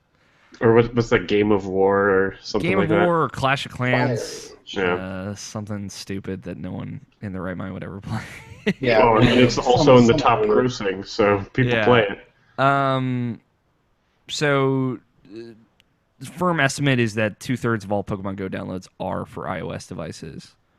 And 80% of in-app purchases are happening on iPhones and iPads, which is a whole lot. And Apple gets a 30% cut of that, so that's hella dollar Such a bills. big cut, man. Yeah. Apple's probably just thrilled about this app. Yeah, it's pretty much everyone ever is pretty much thrilled about this app. Even like Nintendo is not necessarily making it direct. Well, they're making a profit off it, but they're not directly involved in it. Like it's doing good for their publicity. Their stock prices took a huge jump. Yeah. Like some people are reporting saying the game has brought in $35 million in microtransactions. And it's being used more than on a daily basis than the Facebook app, which is insane. But yeah, it's Pokemon Go's all right. It's doing all right. But I will say this: the Facebook app is kind of like let me open it for a few minutes, look at what's going on. The Pokemon app you have to have open all the time for anything to happen. Yeah, it's just like the sheer number of people that have access to Facebook is astounding. But yeah, that's Pokemon Go is doing pretty good for Niantic, for the Pokemon Company, for Game Freak, and for Nintendo. The Xbox One S, which was confirmed at E3 or announced at E3 and confirmed to be launching in August, is officially coming out on August 2nd. But yes, it is like we kind of speculated earlier. It is only the 2 terabyte $400 version of the Xbox One S, and the 1 terabyte and 500 gigabyte versions will come later at an unannounced date, which is still kind of messed up. We talked about it earlier. They announced that as a $299 thing, which is for the 500 gigabyte version of it, of course. And that version is not coming out in August, I would expect.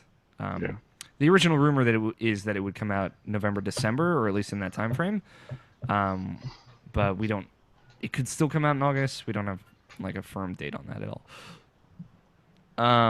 But so that's coming out 2 weeks from now? Not next week, but the week after. Rise of the Tomb Raider was kind of like the PlayStation 4 release was fully unveiled.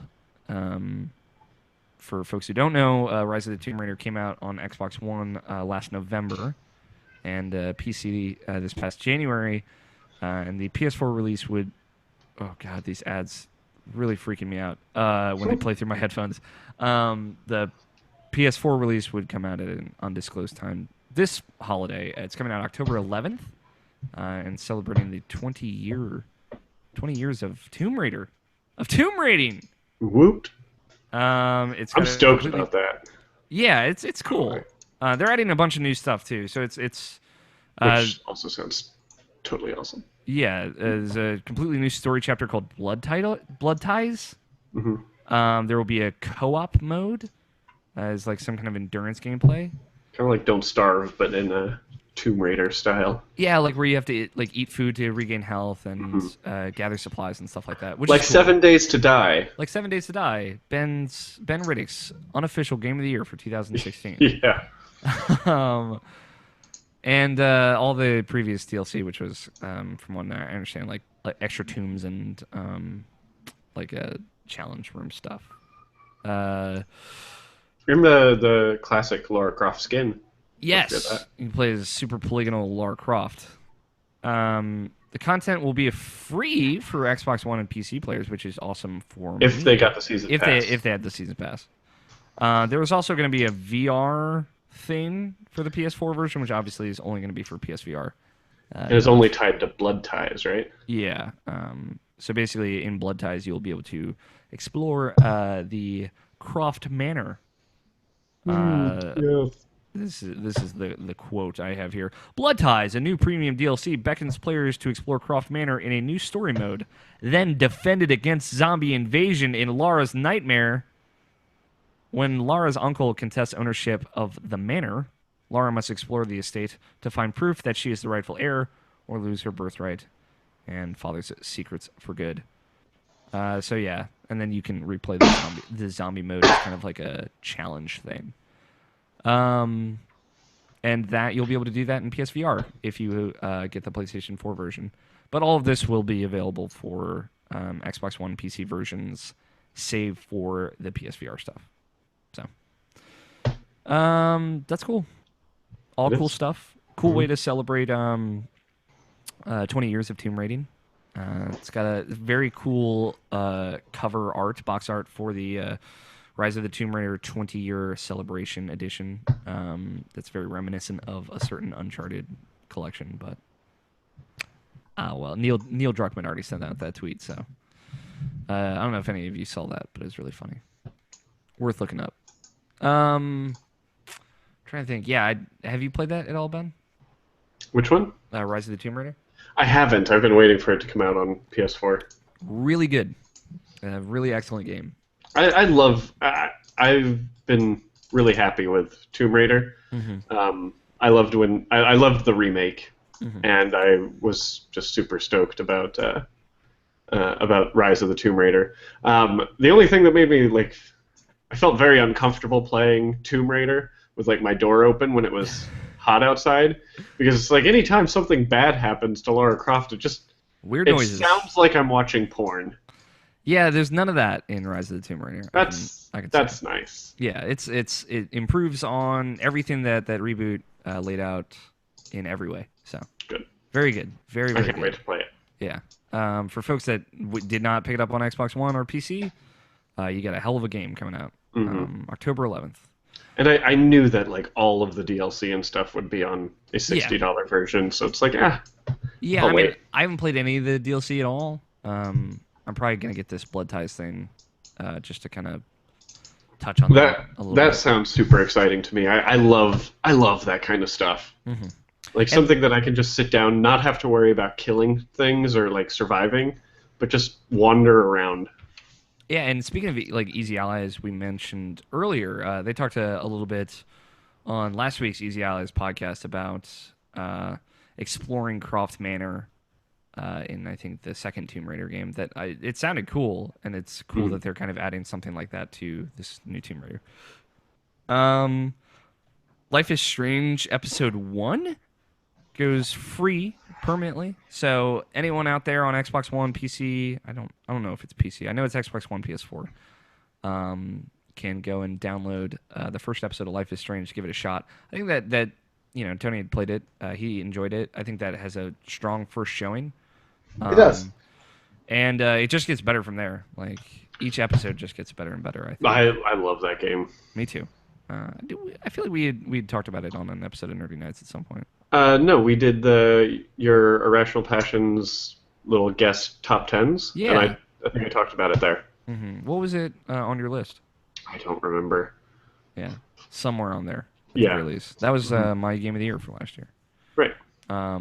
Phenomenal. Marvel Ultimate Alliance 1 and 2 are coming to PS4, Xbox One. I'm so excited, but I wish it were cheaper. Yeah, it's $60, right? $60 is not.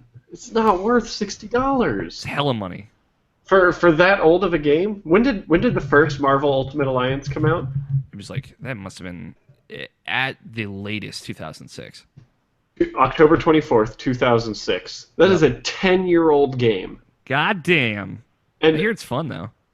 they're incredibly fun games, but it's not like they're going to have that much of a graphics upgrade. I recently played Marvel Ultimate Alliance 2 I Civil did not know War. that was Activision Blizzard. Yep. That's an Activision published game right there. That was, I think, when they still had the Marvel gaming license. Remember when they were pumping out, just shitting out Spider-Man games left and right, huh? Oh, I liked. What What was the first one? Something Shadows, Realm of Shadows, Spider-Man with a different noir Spider-Man. Yeah, that one. Yeah, I heard that one was alright. That one was fun. That was Beanox, I think, right? That sounds right. Yeah, that's a 4-player co-op game that everyone always has nice things to say about at the very least. Unfortunately, I'll probably, even though I'm angry at the price, I'm probably still going to freaking get it because it's going to be a great game for my wife and I to play together. So I kind of mentioned it, but when we were on break, I think it was when we were on break. Yes, it was because we were talking about the Marvel announcements that are going on. But yeah, I recently played through Marvel Ultimate Alliance 2. I'd never played either of them, but my friend who lives like up the street from me was like, we should play these games because they're awesome. So we started playing them together. Those are fun. That's a fun kind of like couch co-op style games. Like it's a little bit like Diablo, you know. Yep. You kind of get skill points. You can get new skills after a certain amount of time. It's a little bit easier than something like that. I think Diablo 3 is definitely a more kind of robust, satisfying experience. But if you're just looking for something really simple that has a very low barrier to entry, like grab a couple of friends and play 4-player co-op, that's a good option. So it's cool that it's coming to PS4, Xbox One. Again, I agree. I don't think it's necessarily worth $60, but I think my my neighbor up the way will probably buy it for Xbox One, so we'll end up playing it, which is A-okay with me. Oh yeah. Oh yes. Sonic the Hedgehog. Here we are. It's 2016. 2016, 25 years later, Sonic the Hedgehog somehow still alive. So there was a Sonic the Hedgehog 25th anniversary party press conference thing that happened last night. It was so weird. It was super weird. I just like caught little bits and pieces of it. The weirdest fucking thing I've ever seen. Yeah. So like, you know, for folks who are unfamiliar, Sonic the Hedgehog has kind of become this weird, self-aware beast. Like if you follow Sonic the Hedgehog on Twitter, it's fucked up. Like that's a thing that's allowed to exist. And like the Sonic Boom TV show went to this really weird, self-aware place that is weird in a way that is like I can't describe to you like what it's doing. But yeah, that Sonic Twitter is incredible. And it's like offensive and it's cool. I don't know, it's very cool. I'm happy that it exists. It's not like actually offensive, but it's very funny. It is what it should be. It is exactly what it should. It takes Sonic the Hedgehog about as seriously as Sonic the Hedgehog takes it. So apparently 2 games were announced. That's kind of the crux of what we're looking at right now. Sonic Mania, which I'm not necessarily sure what it is. It's a 2D platformer. I'm looking at something for it right now. Yeah. That hopes to harken back to kind of what made Sonic cool originally. It looks like it's kind of like a reimagining of previous Sonic games, or at least it's using that same art style, kind of the same kind of little rounder-headed hedgehog look from before. It's got Sonic, Tails, and Knuckles in it. You know, the folks that you like, they look like the original Sonic characters look like. And a big message of what they were trying to do, like, of what they want to do is get back to the glory days, right? We've heard this before. I'm just gonna put it out there. I'm not writing this off, but you know, fool me once. It looks good. Like it's this Sonic Mania game is coming to PS4, Xbox One, and PC in spring 2017, and it just looks like Sonic 1 and 2, right? It's 16-bit or 32-bit art style, pixel. It's got like a new ability. It's got the characters that you know, and it just looks like that. They tried this with Sonic 4, episodes 1 and 2, which were not the best received. 1 was received better than episode 2 was, but you know. And then outside of that, there's Sonic Project 2017, which I Mhm. guess is a full-on 3D Sonic game. It's an NX game. It's supposed to come out on NX too. The NX, the hottest, still unveiled, Unannounced console. unannounced console. But it's okay because developers are not shy about saying this game is coming to the NX. Yeah, dog. You got Just Dance 2017, Sonic And Zelda. 2017, and Zelda Breath of the Wild. You got games for it, I guess. Mm-hmm. Yeah, so like It's funny that they haven't announced it yet. they still haven't unveiled what that thing is, which is More games than the launch Vita had. It's funny. Yeah, it's rough. Man, that's rough. So I'm watching the project, Sonic Project 2017 trailer. Very weird. Holiday 2017 is what it's aiming for. PS4, Xbox One, NX, and PC. Good for them. And it's got, it's kind of got that Sonic Generations thing of old Sonic showed up at some point, like rounder Sonic showed up in 3D at some point. Giant robots. It's very weird that there's like it says join the Resistance Holiday 2017 at the end of this trailer. That is weird. Man, Sonic's fucking weird. I know Nabashin tweeted out last night. He's like, I don't give a fuck. I'm excited about new Sonic. Whatever. And Nabashin is. Don't be. Just I know. don't be. I know. Of all of us, If he's it's good, if it's good, accept it. yeah. Like, But go in with low expectations, or no expectations, either or. I mean, So we just sit on the fence with a chair and a bag of popcorn, and props to you if you can actually balance the chair. yeah, right. Sit on a fence with a chair, on the fence, Exactly. with the popcorn on you. Okay, fair. George Cruz, our guest contributor, our columnist, he tweeted us an IPQ. It's worth bringing up now. He says, "How does everyone feel about Sonic the Hedgehog? Any positive or negative firsthand experiences? The new 2D game do anything for you?" Most of my Sonic experience is through the eyes of Game Grumps. Yeah, the best way to experience Sonic the Hedgehog. I think it's a good stuff. Well, yeah, at least there's hours of entertainment ahead of us. So I can't be upset. Yeah. I'm Well, you could. one of those people that I enjoyed Sonic when I was a kid. I played it on my Genesis. I enjoyed the first 3 Sonic games. Sonic and Tails was like my jam, which I guess is Sonic 2, I think. And I am also of the mind that those games don't hold up, and maybe they were never actually that good. Like the big games back then? Yeah, I mean, they were fine for the time, but today especially, they just don't hold up. Mm-hmm. I think that's kind of my perspective. Yeah. I wouldn't want to play a Sonic game today.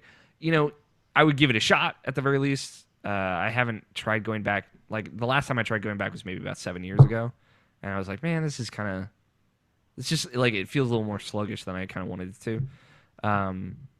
But I would, the Sonic Mania does look cool. It's very pretty. I'm a sucker for that kind of 8-bit style or classic style, I should say. So I'd give it a shot, but 3D Sonic, just no. I love Sonic Adventure 2, but not because it's a good game, because it's assuredly not. I just love it in spite of itself, really. But yeah. Do you have any specific opinions about Sonic, Ben? I mean, Were you a Sega kid growing up? I actually was. My very first console was a Genesis. Uh-huh. And I loved it. Hated playing Sonic then, still hate playing Sonic now. Fair enough. Yeah. And So- I'm pretty sure after Sonic Unleashed, Scott, you've pretty much sworn off Sonic forever? Not particularly. You're the only person I know that played that game, so... Yeah, Where- the thing about dogs. those games is that score chasers don't really exist anymore. Yeah. And there's They never been, don't. leaderboards for Sonic games also.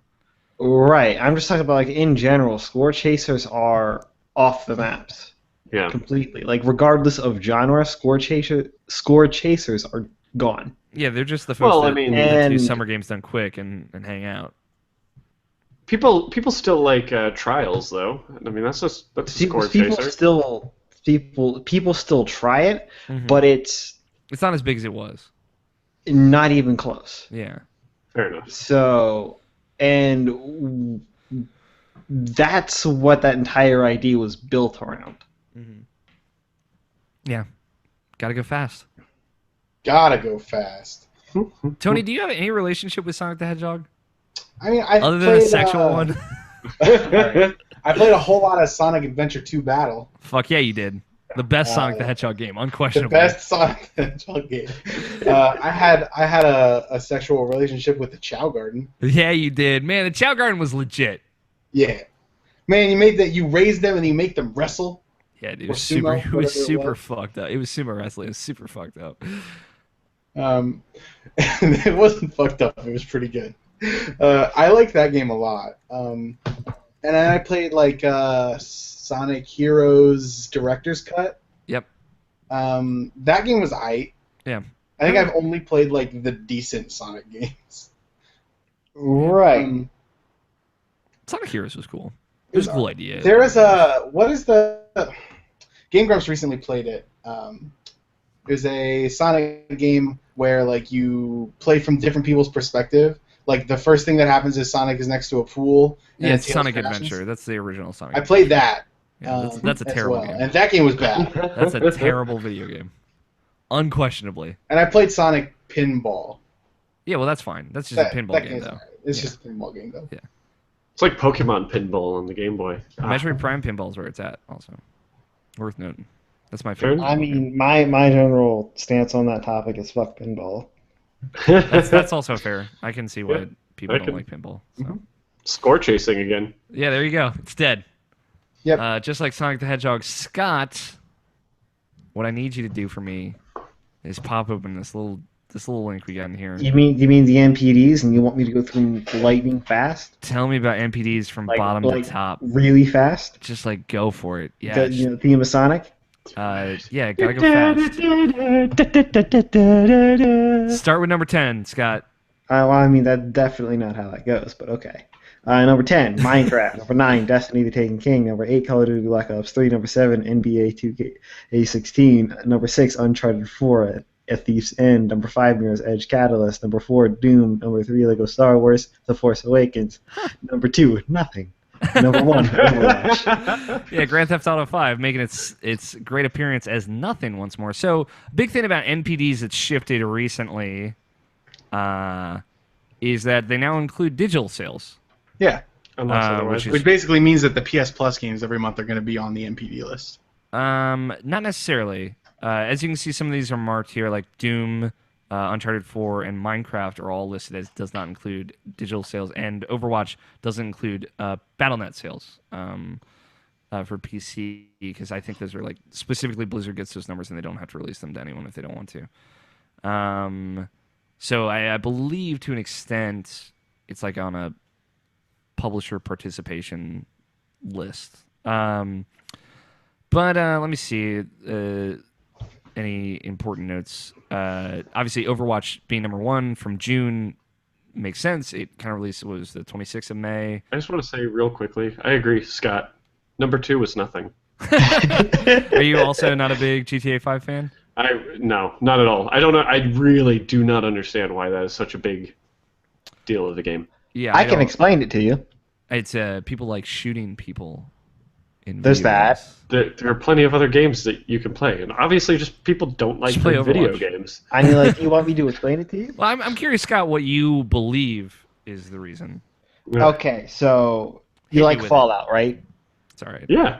You like Skyrim? Yeah. Go on. All right. Speaking You like language. Minecraft? I'm with you. So Okay, far, so where good. I'm going with this is, how long do you generally sink your time into these games? A lot. Right, like More typically- than what the actual story of the games is. For me, no, not really. Yeah, for most people, I would say yes. Most people being the key part of that. I try to get as many of Right. the trophies as I can, then So- I'm done. When you go around asking a bunch of people different things, they generally stick to a single explorers or do what you want focus kind of game, Mm-hmm. especially for the I'm going to do what I want for this game part. Okay. And I like this sometimes explanation this so far. translates sometimes this translates across the series, sometimes it doesn't. Uh-huh. And when that is the essence of what Grand Theft Auto 5 is. Okay. I fell asleep while you were describing why people like it, so Damn, Scott. Sick burns. Basically, no, that was more of a. Basically, It's you garbage. like being told what to do.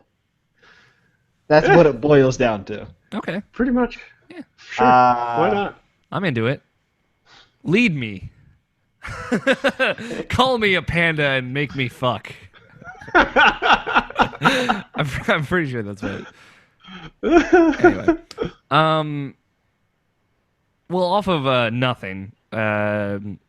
Games are doing good, but apparently not as good as June 2015. So it failed to. The June 2016's total sales did not supersede 2015's. Digital sales dropped 20%.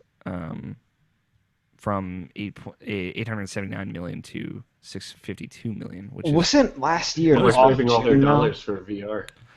What did you say, Scott? Sorry. Wasn't last year an off June though? It was a big June. What I mean, not like MPDs, but I mean, wasn't there more like actual releases that month? I think so. I think because Batman had come out that month. The only game that actually came out in June was Lego Star Wars, Force Awakens, and Mirror's Edge. All these other things are from other months. Obviously. Right. Overwatch came out in May. GTA 5 obviously came out a long time ago. Doom came out in May. Uncharted came out in May. So they're still selling well, essentially. There's no big hitters in the actual month of June. But last year I thought there was. There was. Batman Arkham Knight was definitely the big one last year. Yeah. There were. So that it makes sense. That's probably it. Yeah. Oh, Witcher 3 came out. That was May. That was May. You're right. Yeah. It's gonna be May. It's gonna be May, for sure. It But always you know, is. games are doing all right. It's cool that MPDs now include digital sales. I always thought that was worth bringing up. But that's, Yes. Nice. that's it for news. But Sonic Runners came out. That's probably what did it. Garbage. Let's take a peek into the mail sack. Now we do have a voicemail Ooh. from our good friend Silver PR. Now, as I'm sure you don't listen, Ben, Silver PR, regular voicemail caller-inner, and good friend of the show. Where the fuck is Hi, this Silver cord? PR. I like you since you're a good friend of the show. Yeah. I just gotta find this cord to plug my phone into this goddamn Oh my God! thing. Look at Alex. Not Yeah, I could prepared go outside and for catch a that long Pidgey time. that's outside my house right now. Yeah. Before I you would- actually got this clipboard back in. I would God. prefer if you didn't. But, That means I'm But doing he's it still right not now. ready. I'm doing it right now. you're gonna miss Silver PR's voicemail, but fine. We're playing it. Whatever. Scott can get fucked. He'd probably Hello like guys, that. OPR here. I hope Hi, everybody's doing Silver PR. well. Right now on the side of the road because I'm recording this before I get home. Because not, I will not have time because I have to, raise a kid. It's more important. He is a So, child. I'm doing this Mini a little bit PR. more time, so because I love you guys. We love you too. So let's go to tangents because games. I don't think I'm gonna talk anything relevant until next week. Evolution 2016 happened. I saw the whole thing on Sunday. The finals was great for every game. Tremendous stories for every game, and especially Street Fighter V finals happened. It was transmitted by ESPN2. Great production. It was well presented, well displayed, well explained. Evo And happened I as think well. somebody that doesn't know about fighting games could understand a little bit of it. Also, the presentation with that new level that cost $10, you want to buy it standalone, and I bought it myself. Yeah, you can blame me for the problem. I'm part of the problem, I know. It will help a little bit to the part of the CPT finals, so whatnot. I'm just giving myself a little bit of great ascent. Although, I have to say before, tangential, Capcom needs to rethink how they're selling some skins. I mean, $4 and $5 skins. I mean, Dota, maybe League of Legends works, but I don't think in the fighting game community, in a fighting game, this works because It depends on On how the console complex. space. Mortal Kombat Yeah. selling cheaper. Depends on how complicated the Due skins to are. Gear does it too, cheaper. Maybe not Dead or Alive 5, but I think they have an audience that they don't care and they just put any money that they add to it. But anyway, they need to rethink it. Sick burn, Dota. Sell it more cheaper, maybe $1, $2 less than they're selling right now. But yeah. But back again, Evolution happened. The great underdog story for Long Island Joe, or L.I. Joe as we know it. It was great. Didn't win on everything, but it was like the last American hope, and won his first round on the loser side bracket, and it was a great moment for the fighting game community, especially for the American scene, because he was the underdog. Nobody thought that it was gonna be in the top 8. Not even the people that we thought it was gonna be. They even got to top 16, so that's quite sad. But at the same time, it was great for the scene. The production was phenomenal. I heard it was a really good. I have to give put kudos together, to so. the whole Evolution team and doing good for the community. So, yeah. And I think that's the only thing. I mean, Sonic Mania got announced. I'm happy for Nabashin, although I have to say that the Sonic 25 anniversary stream was, wow, what a shit show. I thought the Konami conference some years back was bad. This is just It was horrible. fucking weird. I mean, they should have just announced the game separately, because this whatever celebration in quotes, that was fucking horrible. If you want to see, there's a supercut made by Jim Sterling. Oh, I gotta Jim find Sterling, that. Oh, was God, on it's the great. internet, but he did a supercut of it, and it's like the best supercut, and pretty much sums up how of a shit show that was. So yeah. Yeah, that's pretty much it. Before I go, I want to call out somebody that I know is listening. Oh, Actually, shit. It's part of this show, and I hope it's recording this week. Okay. Mr. Tony Horvath. Oh God. You knew this was coming. Weeks ago, or I think a couple months ago, when Jury comes out, I should be ready. I should be prepared, because I did the say reality this. is your Oh, Armika fuck. wasn't cutting it out Oh against fuck. my Ryu. So you saying that I should be cautious when Jury comes out. Well, Jury's gonna be here pretty much soon. By the time it's already published, the Jury's gonna come out. So I'm telling you, kid, that I'm gonna give you Kid. time to prepare, to train, to practice. Okay. We're talking about practice. And you and me, we're gonna have ourselves a classical Irrational Passions grab match throwdown. Tony Horvath's Jury against SoPR's Rio. Okay. And we're gonna see who is the best player. What do you say? First to 10, first to 15? First Whatever to you want, but it has 15 to be on stream no live at less Extra than Life. first to 10. So Oh, we're not waiting that long. yeah. Don't I wait that long? You talk smack back in. Now it's time you to back it up, son. Oh shit. Now I love you. I love you with all my heart and all my soul. Aw. But we have to do this, guy, because we. Oh. Yeah. Something happened to his mic, I guess. This is it, me. Without further ado, I have to go home. My woman is calling me right now. Oh shit. I love you guys. Have a happy Saturday. So PR signing out. Tell me about Happy Saturday. Yeah, he said he loved us and that his lady was calling him. And happy Saturday, signing out. First of 15 or best of 15? That's fine. Best of 15 streamed twitch.tv/Irrational Passions. Tony's Jury versus Silver PR's Ryu. No character swaps. I don't want any of that bullshit. Who even does that? I'm just saying, you fucking like Silver PR sometimes will switch it up just like to show mercy on you or whatever. No, it's Jury, Ryu, no backing down. Well, yeah, he's gonna give you some weeks to train though. You'll get your game Yep. up. I believe in you, Tony. It should be fine. It should be fun. Thank you, Silver PR, for calling in as Yeah, that always. was beautiful. Yeah, gotta love that man. Yeah, Evo was cool. We didn't really talk about it in news. Like I figured Silver PR would bring it up in his voicemail. But yeah, I was sitting in a bar on Monday nights, like I ought to do, and I was watching a television that had ESPN2 on it, and it was a Street Fighter match happening, and I was like, "What the fuck is I going was on?" there Sunday of last week, and Uh-huh. I guess this because tomorrow's Sunday. Yeah. So this past Sunday I was there, Yeah. and they were playing Heroes of the Storm on Ooh. there. Whoa, that's fucking weird. Yeah. Um, Fighting So- games are something I wish I was good at because I love playing them. yeah. I will say, like, I've said it before, kind of after PSX. And I don't know, Ben, if you ever popped into the Street Fighter tournaments that were happening at PSX, but watching Street Fighter in a crowded room, like full of fans, is awesome. Yeah. The I would- crowd really I've watched that I would imagine. Street Fighter 3 Daigo match, like that infamous one where he does all the counters and fucking destroys Chun-Li. And it's like hearing the crowd react to that gives me chills still. Just like it is a different experience.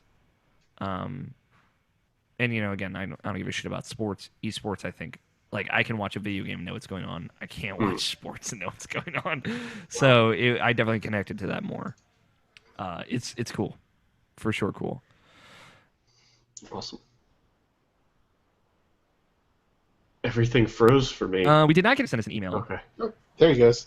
What? Am I back? Did You something happen? something happened. Okay. Okay. I'm here. I'm here I thought I now. was the only one, maybe. Email, if you'd like to send us an email, you can send it to mailsack@irrationalpassions.com. Spells just like it sounds. Let's take a look at the tweets. Tweet, tweet. Remember, you can always tweet your questions at IrrationalPod. It's a website/podcast Twitter account with the hashtag IPQ. Have it right on the show. We'll talk about it. Epic. We've got one from Silver PR at Silver PR, who I guess Indeed. is just too greedy. Since you're a veterinary assistant, what's the most crazy pet case you have witnessed? I'm assuming that's directed at me. Yes, it is, Ben. As the only veterinary I'm assistant definitely here. not a vet. I mean, I did see this tweet. I'm just gonna pull it up. So he wants crazy. Yeah, He doesn't- most crazy pet case. He doesn't want sad. I don't. No sad. No bummers. Okay. Mabim rules. No bummers. Actually, this was something that I found crazy. It's not necessarily like a weird kind of crazy thing, but it's is it a 40-pound cat? it's not the 40-pound cat. No, this actually happened earlier this week. I was working. It was one of the most rewarding cases that I've gotten to work on in my tenure as a veterinary nurse. Okay. And it was this family who brought her two dogs in, and she had to leave her dogs with a friend of hers for a year because her and her husband were traveling overseas for a job. Okay. In that year, this friend lost both of the dogs. Oh no. And like they tried for I think it was 18 months to find these dogs, and nothing. And then like close to the 2-year point, they got a call from a humane society who had found the dogs, scanned the microchip, and said, "Hey, we found these two dogs with your information for their microchip. Do you still want your dogs?" And they brought the dogs in, and there's this particular plant that grows in California. They're called foxtails, and they're super aggressive weeds. Okay. And what happens with them is they get caught like between toes and things like that, and will actually like dig into the skin and like burrow into the skin. It's Fucked horrendous. Yeah. Yeah. And one of these dogs was just so matted and covered in foxtails. We pulled out a total of like 22 foxtails from under the skin. Jesus. And shaved the dog, and it was like coming off in like one big mat. And it was just incredibly satisfying. And when the owner finally came back, because we had to sedate the dog to do all this, Yeah. because I mean the mats were painful, the foxtails are painful. It's all not fun for the dog. But it's like the owner came back and was just in tears. She was so happy that her dog was back. She was so happy that it was healthy again, and it's one of those things that I can't believe after like 2 years of not knowing where your dogs are. Coming back to them. Yeah. I bet the dog was pretty stoked too. Oh, like these two dogs looked like they've been living on the streets. Jesus.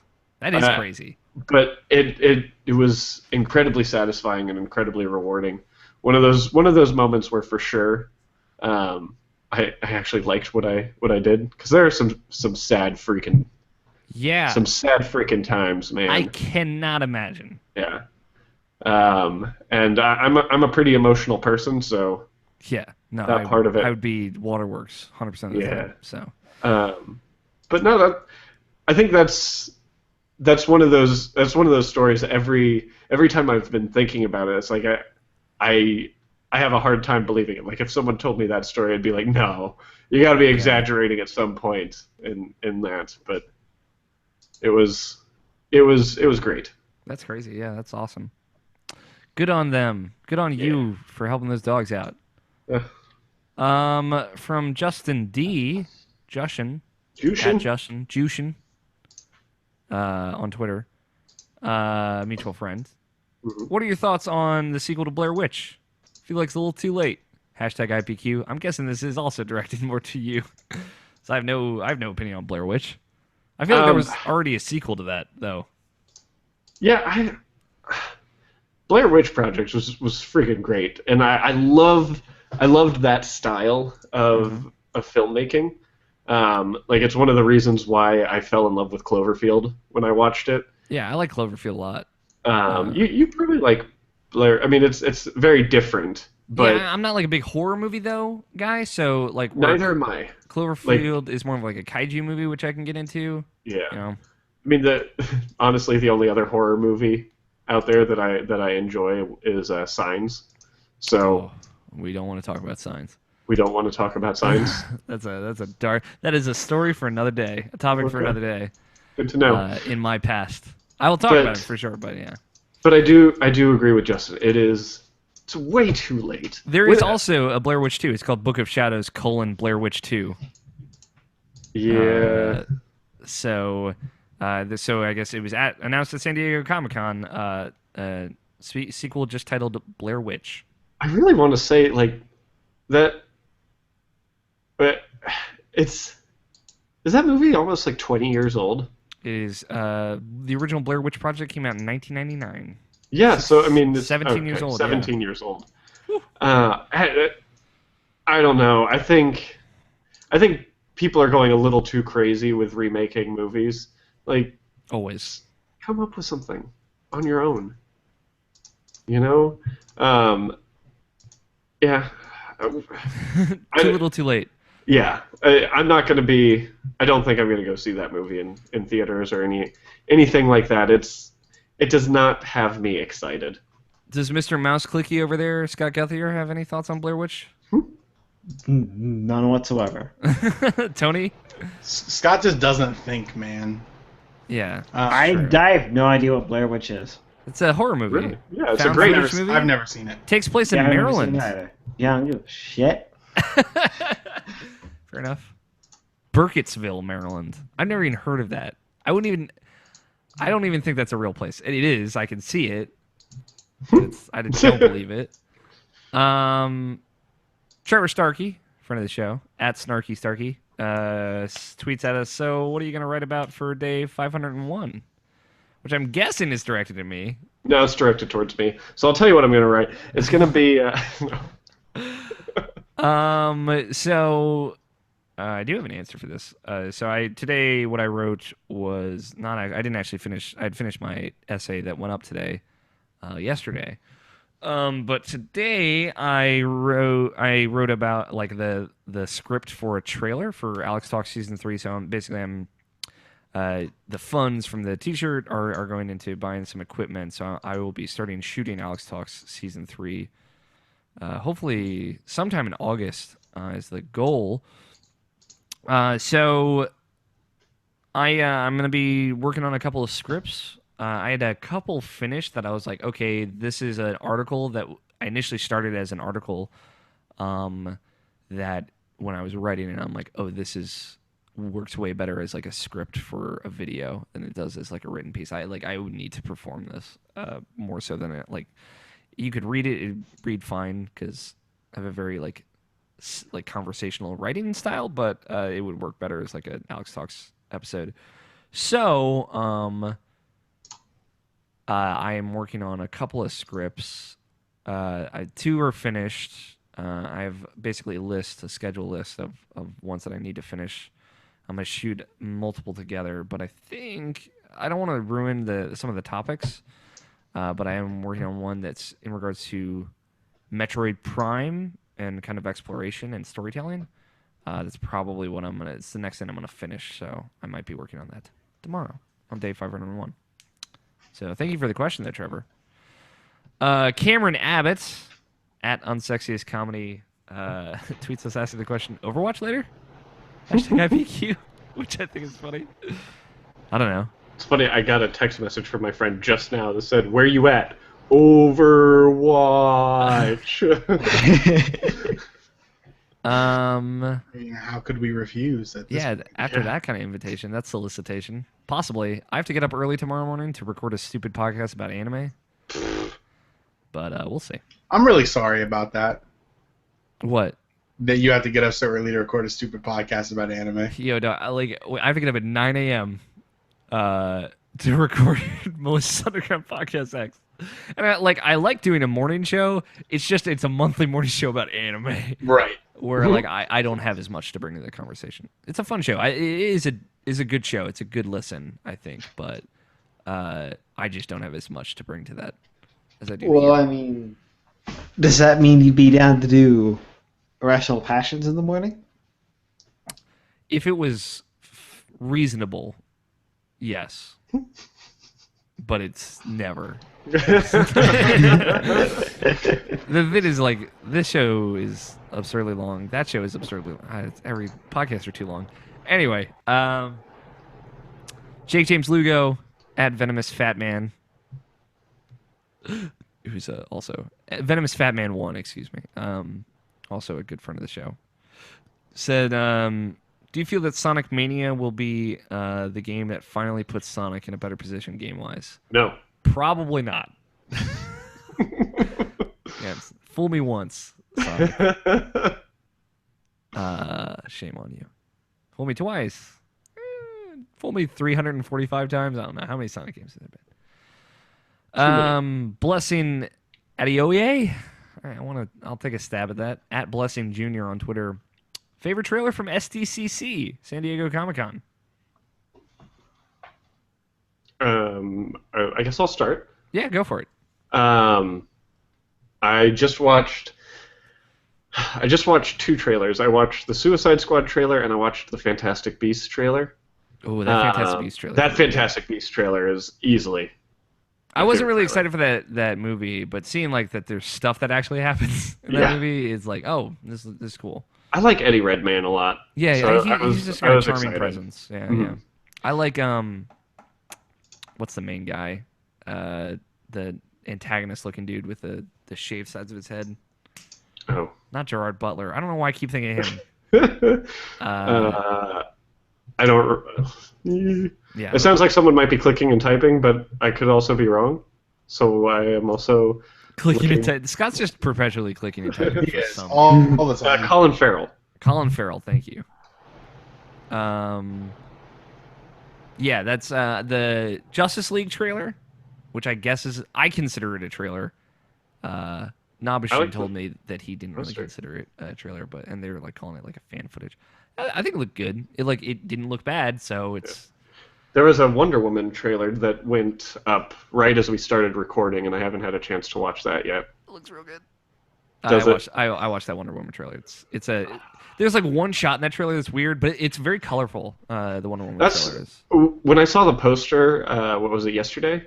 Mm-hmm. I got really excited because the poster was a lot more colorful. Her costume doesn't look as colorful in that trailer, but the movie, there's a lot of different places in that trailer that have a lot of color, like a lot of green, a lot of like bright orange, a lot of blues. Let's see, it looks good. Not gray and boring looking. But my favorite trailer was the Kong Island. I haven't seen that one yet. Kong Death Island or whatever it's called. The Kong trailer looked real good. Man, it's a King Kong movie with Samuel L. Jackson in it. So Nah, I'm skipping it. Looks all right. It's in the same cinematic universe as Godzilla. So, Shocking, you would like that. I liked that Godzilla movie quite a bit.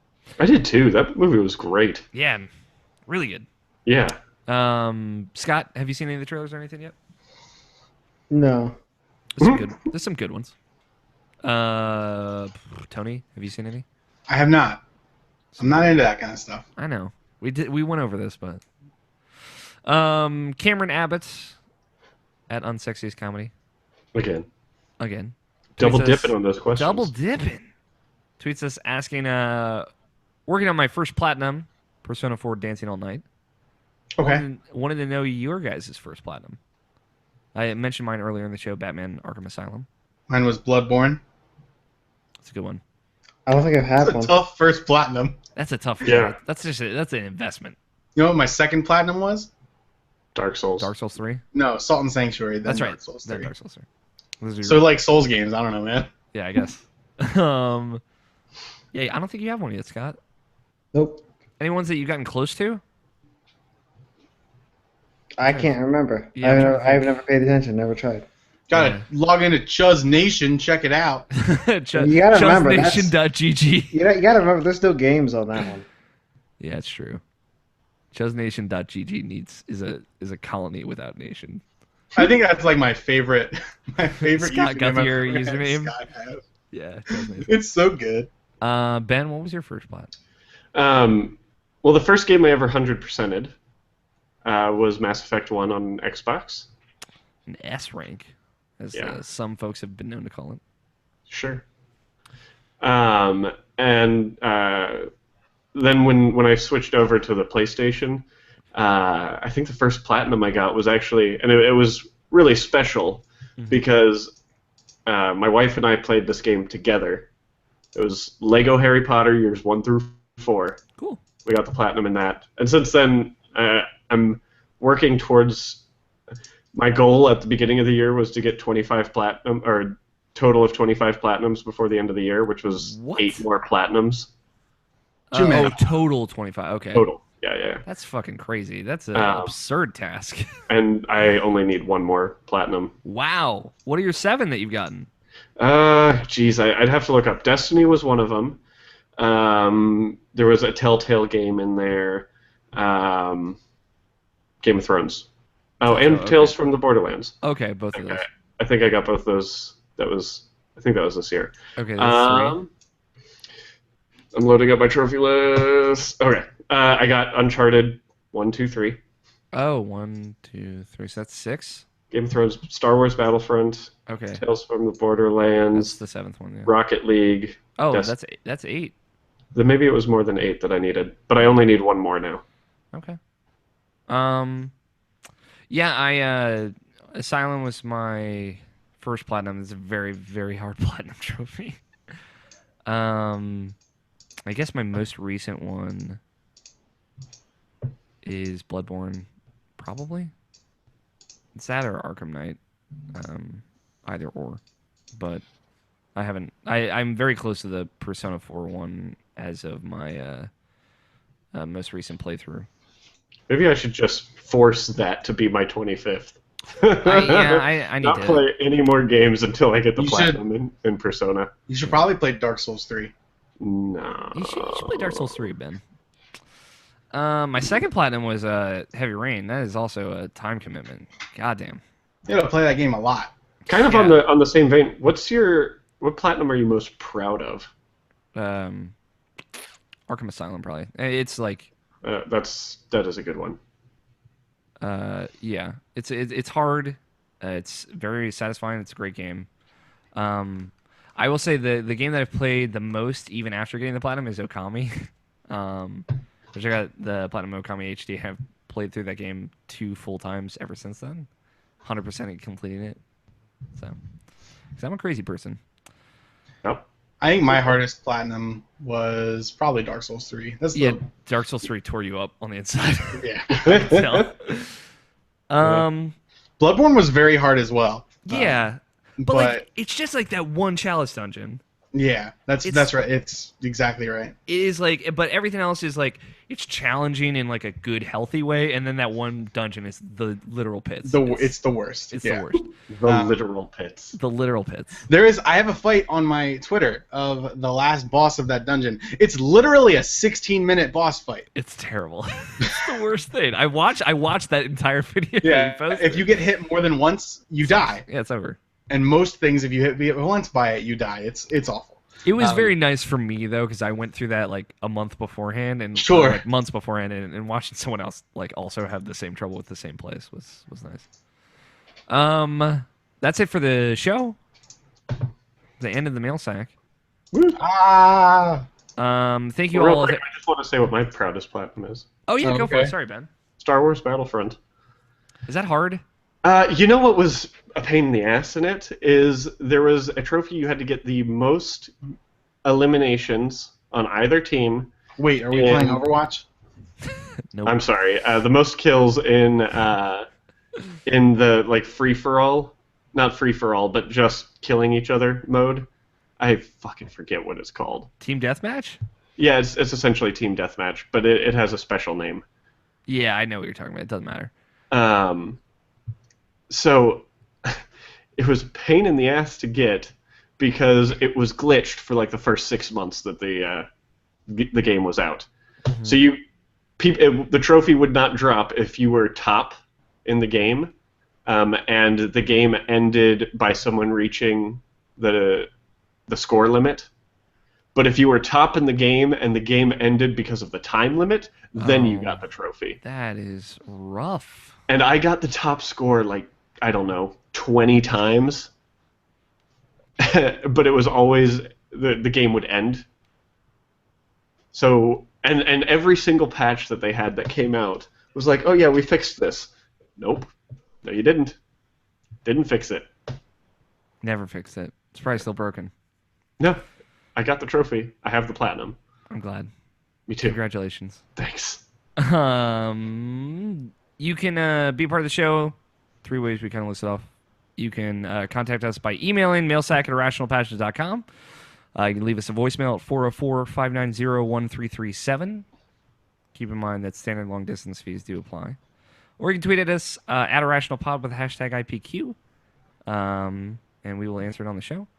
You can follow each of us on Twitter. I am at AlFighter27. Like, spells just like it sounds. Scott is at WUTTEHCHEZ. What to Chuz. Nabishin is at NABESHIN 186. Nabishin 186, not Nabishin. They'll never get it right on Colin and Greg Live, but I still believe. Tony is at Tony Horvath, all one word, and Ben, you are at B Ridiculous.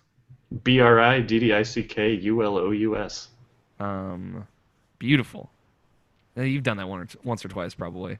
Couple times. And as mentioned before, you can follow the show and the site on Twitter at IrrationalPod. Some other stuff. You can rate and review us on iTunes, I should say. And Stitcher helps us out a lot. Check out the VG Evo podcast network that we just so happen to be a part of at VGEvo.com. And also Malicious Underground Podcast X, which we're recording a new episode of tomorrow. It's about anime. If you couldn't tell from the X in the name. We stream over at twitch.tv/irrationalpassions and youtube.com/irrationalpassions is where Let's Plays typically go up. They haven't gone up for about a month now, and I'm sorry about that.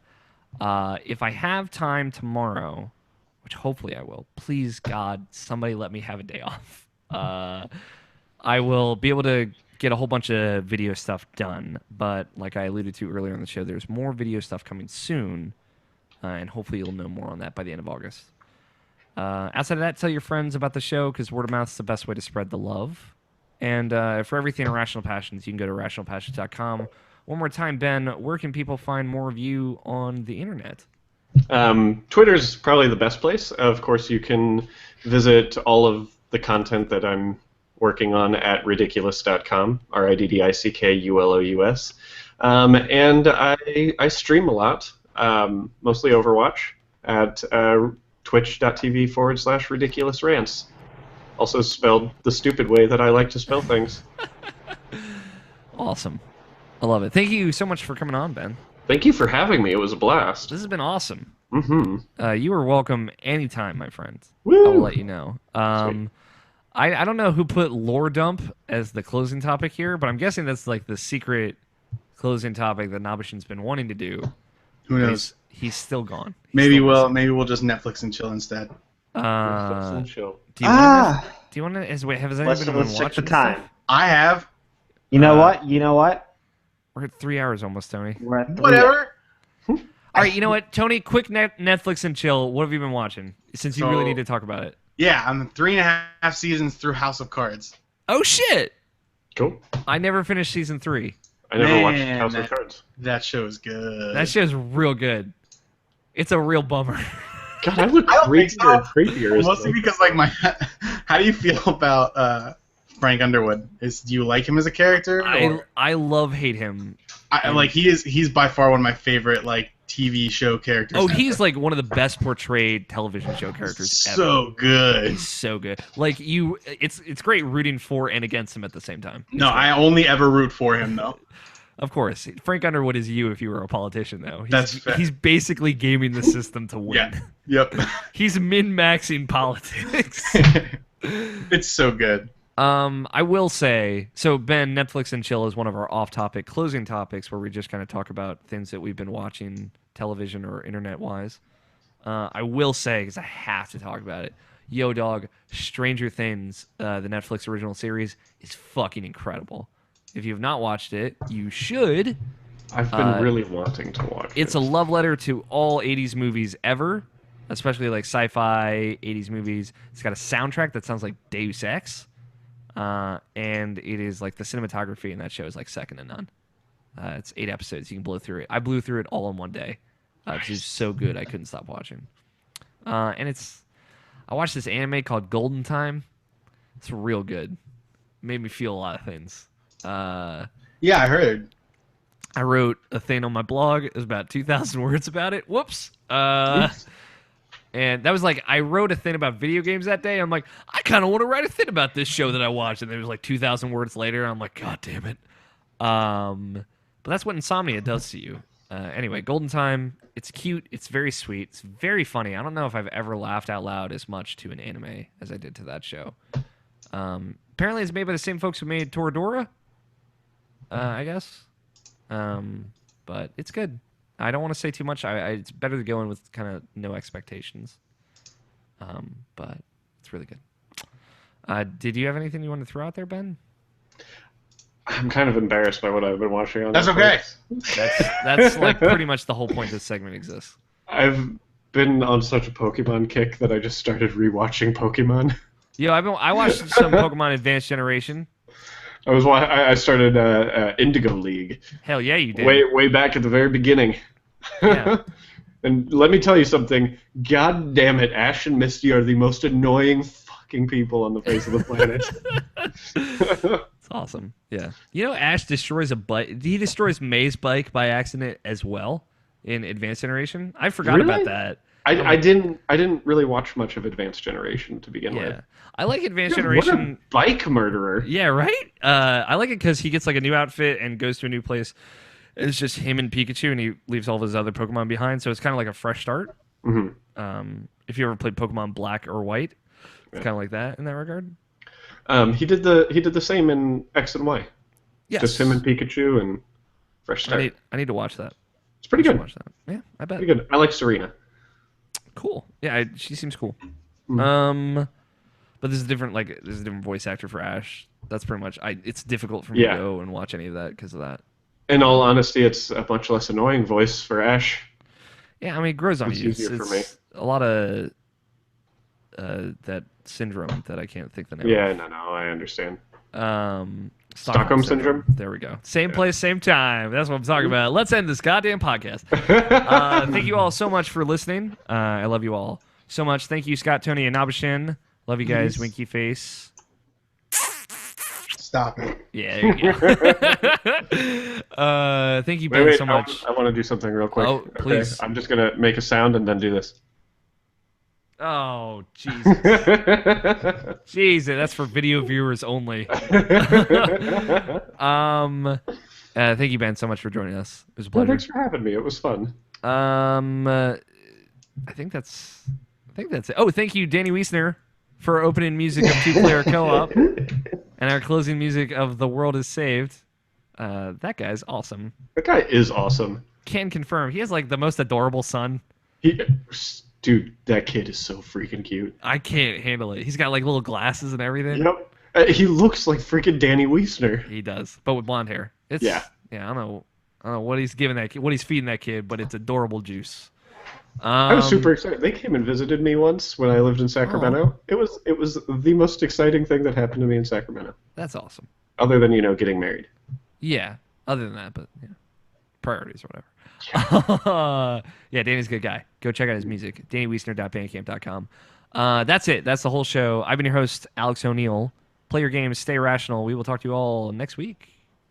And Ben, you want to keep recording? You do. We got stuff to do. We're almost done. Tony, read me some titles. So some titles. So we've got a lot of them actually. Yeah. We got Notice Me Ben Pie. I Have to Find Their Eyes. I don't remember what that was about. That was about Destiny. That was me falling into the dark pit and just needing to find their eyes. Okay. Guacamole is my jam. I'm about to guzzle you, son. What? What? The Chronicles of Ben Riddick. That's pretty good. That's okay. Nothing is white, everything is permitted. that one was great. Poplio the sea sausage. Reinhardt is Poplio is not the sea sausage. I know. That's why I wrote it. Scott, Filthy Scrub Lord. Mario's Hot Stuff. Anime AF. Anzi Dragoon. Is it supposed to be Dragon or Dragoon? It's Dragoon. Okay, just want to make sure. Because Panzer Dragoon and Pansy Dragon. Sexy Sonic. Winky Fool Me Once Sonic. And ChuzNation.gg. ChuzNation.gg is actually a really fucking good title. So Ben, of these titles here, which would you like to be the title of the podcast? God, I really just love Nothing is White and Everything is Permitted. That is really good. I'm upset at how good that is. That's actually one of the ones I wrote too. Oh, everything's suddenly so white. Also, speaking of which, is much less yellow. Scott, what do you like?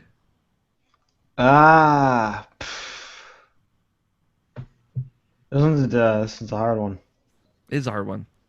No wrong choice here, except for Mario's Hot Stuff with 2 T's. And Poplio the sea sausage is also wrong, just so you know. It's really funny though. I didn't write it because it was grammatically correct. We'll add another reference in here, and we'll name it Populo the Sea Cucumber. Also incorrect, but also enjoyable. I Have to Find Their Eyes. I have to find their... Okay. Tony, what do you like? Nothing is white, everything is permitted. It's so great. Yeah. Sorry. That's good. That takes it. Tony, you have to say the title. Ben, what I'd like you to say for me, I'm going to write this sentence at the top of titles here. Okay. God damn it. If you can. Yeah, right? Pow! Powcast. That is what I'd like you to say. You can say it however you'd like. And then from there, I'm going to put that at the beginning of the show. You keep forgetting you put the in there. I guess. Yeah, that's fair. You're listening to I guess. I'm going to say the. Okay. All right. Whenever you're ready, and Tony's going to say the other part of it. So. All right. The other part. Yes. You're listening to the... See? It's difficult. That's great. Pressure's on. All right. Sorry, Scott messes up. You fuck up again, we kick you off the show. That's not true. You're listening to the Irrational Passions Podcast, episode 287. Nothing is white. Everything is permitted. Ba-ba-da-ba. Stop it.